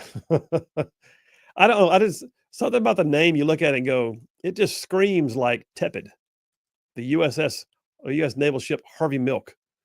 Like, all right, where are your signs, sailor? Sir, I'm on the milk. Okay. Like, you go to war. I'm sailing aboard the Milk right now. Okay. Let alone he had a incident with a underage kid, but that, you know. He did? Mm-hmm. I did not know that. Yeah. The Harvey Milk. Yeah. In real life had an incident with a kid. Mm-hmm. You say an incident, we all know what that means. Yep. Of course, he was also a gay activist, which is the only reason why he got a ship named after him. I mean, it was actually Matt Murphy that I saw tweet something about that I didn't know about, but yeah, I think it was something with a 16-year-old boy. So yeah. Come on. Right up. I guess that's enough to get a ship named after you. Well, he was a Lieutenant JG, which means he was in for about 3 years and then became a gay activist and got a ship. And already, by the way, Nancy Pelosi and some of the others are screaming that this is just awful, that they would dare to change the name away from the, you know what? The sailors don't want that name. I guarantee you. I bet the captain of that ship is like, oh God, it's on my record. I commanded the milk. Do they fly the rainbow flag on the ship too? They should, I guess, if that's what they're all about. They shouldn't. Steve from Tennessee says, I served in the Seabees. We said that the U.S. Air Force would never build the golf course first, but they always build the golf course before the barbershop. It's true. Those relaxed grooming standards always seem to, of course, I can't say anything. In Afghanistan, I had long hair and a beard, so there's that. But that was also very cool. Bev from Madison says, P.S. Oh, it says politics is politics. It has nothing to do with logic, common sense, or spending the taxpayers' money wisely. I think it was in the mid to late 80s. It says Georgia Air Force in California was closed due to base realignment. It didn't matter. They had just finished redoing the entire base housing and the hospital. And then she says, P.S. Not to mention, due to the great flying weather, sorties from other bases were flown at George when the weather was bad at their own home base. I have no doubt. You know, we lost Fort McClellan here in Alabama in northeast part of the state. Beautiful post. So much going on there. It was actually the home of the MP school and the chemical school, if I'm not mistaken. Lots of training ground there. Shut it down, except that since it had been a chemical warfare training site for so long, they didn't take into account how much it was going to take to actually, clean it up. And so basically they came in at somewhere around, I think, 5 or 6 times the alleged amount that it was going to take to shut it down. Meanwhile, the economy of Northeast Alabama suffered greatly when they shut down Fort McClellan. It's regaining ground now, but the portions of Anniston and Calhoun County in that area that lost Fort McClellan have never fully recovered. In the meantime, they turned parts of it into a National Guard training center. And then they took parts of the facilities and they actually turned it into a Department of Homeland Security facility. And then they took Pelham Range, which is still open, and made it a major training site. It's almost as if they tried to desperately keep parts of it open and yet spent hundreds of millions of dollars cleaning it up to shut it down. Unreal. Dave from Capshaw, Alabama says, I'll bet sailors don't like wearing Harvey Milk ball caps. You know, what would that be? A milk cap. You're wearing a milk cap. I don't know. That's something very intimidating, though. Is it going to be a collector's item? Do they wear those like, in pride parades? Milk caps. I don't even know what a milk cup would look like. I'm right there with you. I'm trying to picture something, but nothing's coming to mind. Just leave it. Let's just leave it. But yes, the USS Harvey Milk is been ordered by Secretary Hegseth to be changed, and I suspect that it probably will. And I suspect there'll be a freak out, and I suspect that it'll change anyway, and they'll name it after something that, I don't know, is more fitting. And that actually makes the sailors who are on board not cringe when they realize that they look at their duty station orders and they go, oh God, I'm being sent to the milk, because they know what's going to happen. They're going to be the butt of every joke. Yep. They're going to, every time they get together for a reunion, or they call their friends from the Naval Academy, or they're, in the enlisted club, and they're doing, and someone's going to say, where you at, man? Where are you serving? What are you going on to like shipboard deployment? What do you got going on? Yeah, I'm on the milk. And then the jokes start, and then they're forced to buy around. It's just awful. I can't believe it lasted this long. Nobody noticed that it was called Harvey Milk. Well, it just went to sea for the first time last year. Yeah. So it was built and then sent to sea. Jimmy from Moulton says, how big would the basketball court be on the USS Obama? How big would the basketball court be on the USS? There's a joke there somewhere, I feel certain. Well, Obama's a big basketball guy. He is a big basketball player. I don't know. Depends whether he's got a flight deck to work with or not. I don't know. All right, listen, we're going to wind up taking a break here momentarily. We've had a great run at it. We're going to come back in a moment. I've got a section that I didn't touch on today that I'm going to save for tomorrow, because I see stories coming in right now. If you're not aware, I'm being serious now. If you're not aware, we just had the FBI announce a major arrest yesterday of a Chinese national who was smuggling in dangerous pathogens that could have had a dynamically awful bioterrorist effect upon our agriculture. So here's the thing. Are there sleeper cells in America? And I believe the answer to that is yes. And I'm going to unpack that in detail tomorrow. But yes, we have serious issues. We have millions and millions and millions of illegals who streamed across our border for the last few years, just unfettered, unchecked. We have no means of knowing who all they are. Some of them are just like, looking for a chance to make a buck. Some of them are trying to have an anchor baby. Some of them are coming here because they think maybe they can get a better life. Others are coming here to commit crimes and smuggle drugs and human trafficking. And I guarantee you, in the middle of all of it, some of them are here because they intend to do harm to the United States of America. So do we have sleeper cells going on right now? I think the answer is absolutely yes. And I've got some data that I'm going to share with you tomorrow when I get this dipper pulled back out. So I'll put that one aside and save it for tomorrow. In the meantime, JP, as soon as you can take us to a break, go ahead and do it. Key something up. We're going to come back. By the way, the phones appear to be working. Our experiment with phone systems is so far paying off. So JP, good job to you. Phil Williams, Rightside Radio. Y'all stay tuned. We'll be right back.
And we are back. Phil Williams, Rightside Radio. Solid, conservative, and just plain right. Just pulling pins on truth grenades. All right. So we've got a workaround now. We're setting up a new system. We're giving a test run today. Our phones. You may recall that our phones got fried during the storm we had last week. How long has it been, man? Is it last week? Like a week and a half. Oh my gosh. I just felt like we were walking around with our, like half dressed. But anyway, all that to say, Butters and JP spent a great deal of time today tweaking and rewiring and pulling and pushing and doing all the things. And we now have a substitute system right now. We're test driving, and it appears to be working. Speaking of test driving, the test caller right now is actually driving, and it is none other than Jeff Rowe from Indiana. Hey, buddy, how you doing? Imagine in the year of 2025 that a little lightning can knock out a sophisticated phone system for a week and a half. I mean, dude, I feel like we could launch missiles from inside of this studio, and yet, shabam! All of a sudden, we can't take a phone call. It's been so weird. I know. And did I hear you say that Corinne Jean-Pierre was a communications expert earlier? Okay, I believe she styles herself as a communications expert. Is that fair? I was going to say this little GPS I got hanging on my windshield right here can read text. So apparently it's a communications expert as well. Yeah. The definition of a communication expert is loosely applied, and it depends upon who's calling it. Yeah. What do you think about her writing a book, dude? I don't know. Well, she must have a ghostwriter. I don't think she's intelligent enough to read a book. I mean, no, she never did write anything she had in front of her because she was basically a DEI hire, and it showed because anybody asked her a question, it was like if it wasn't in the book, I can't answer that, and she would get mad and just turn around and leave the podium. Yeah, actually, who was it? I think it was Jesse Waters nicknamed her Binder. That's what he called her, the Binder. Yeah, because without the binder, she was a nothing burger. But she never answered a question. You're right, unless it was in the binder. But then on top of that, you also look at it and think, okay, even still, when you're reading something out whether it's true. And if you're going to tell the world that Joe Biden was like on top of his game, that nothing to see here, why? How dare you ask these questions about his health and well-being and whether he has a stamina for the office? And now you're going to write a tell-all book, and you're even leaving the Democrat Party before you do it. That's just unbelievable to me. Do you think she ever even had a discussion with him the whole time she was there? I don't know. Or was everything just written out? Because I mean, the Trump's communication secretary is she's on the ball. I mean, she doesn't even need a piece of paper, and you can tell that she's actually talked to the man. And Joe Biden, it would have been, what flavor ice cream do I like? That's the only kind of questions he could probably answer. And that may be one of the things that's going to be in her book. I will be curious. I mean, first of all, I think it's reprehensible that she's going to write this book now.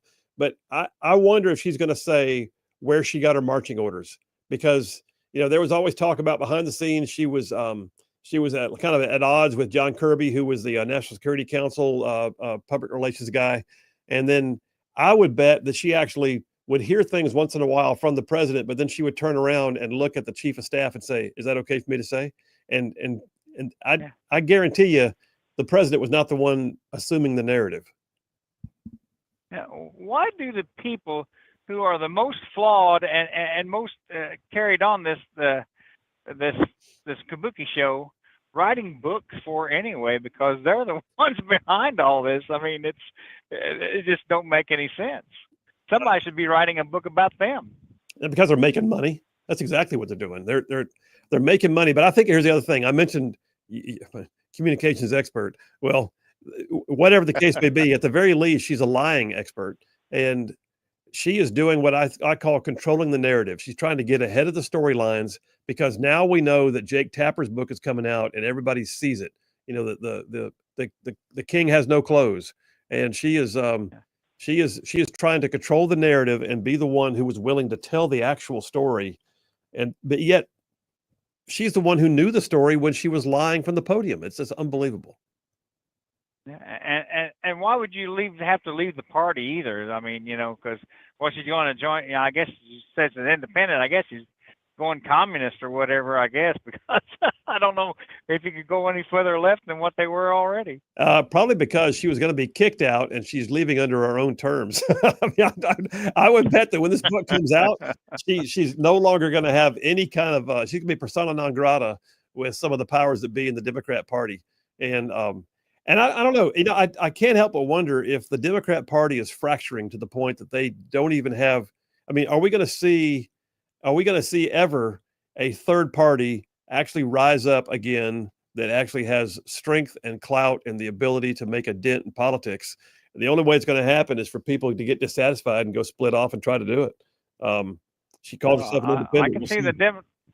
I can see the Democrat Party splitting because I mean, in this last election, enough of them split off to put Trump into office, and so you got the crazies, and then you got the half crazies, and then you got the Republicans. So yeah, but the Joe Manchin Democrats are few and far between. I mean, when your solid old leadership is Nancy Pelosi and Chuck Schumer, and that's the best you can say that is steering your party in the right direction.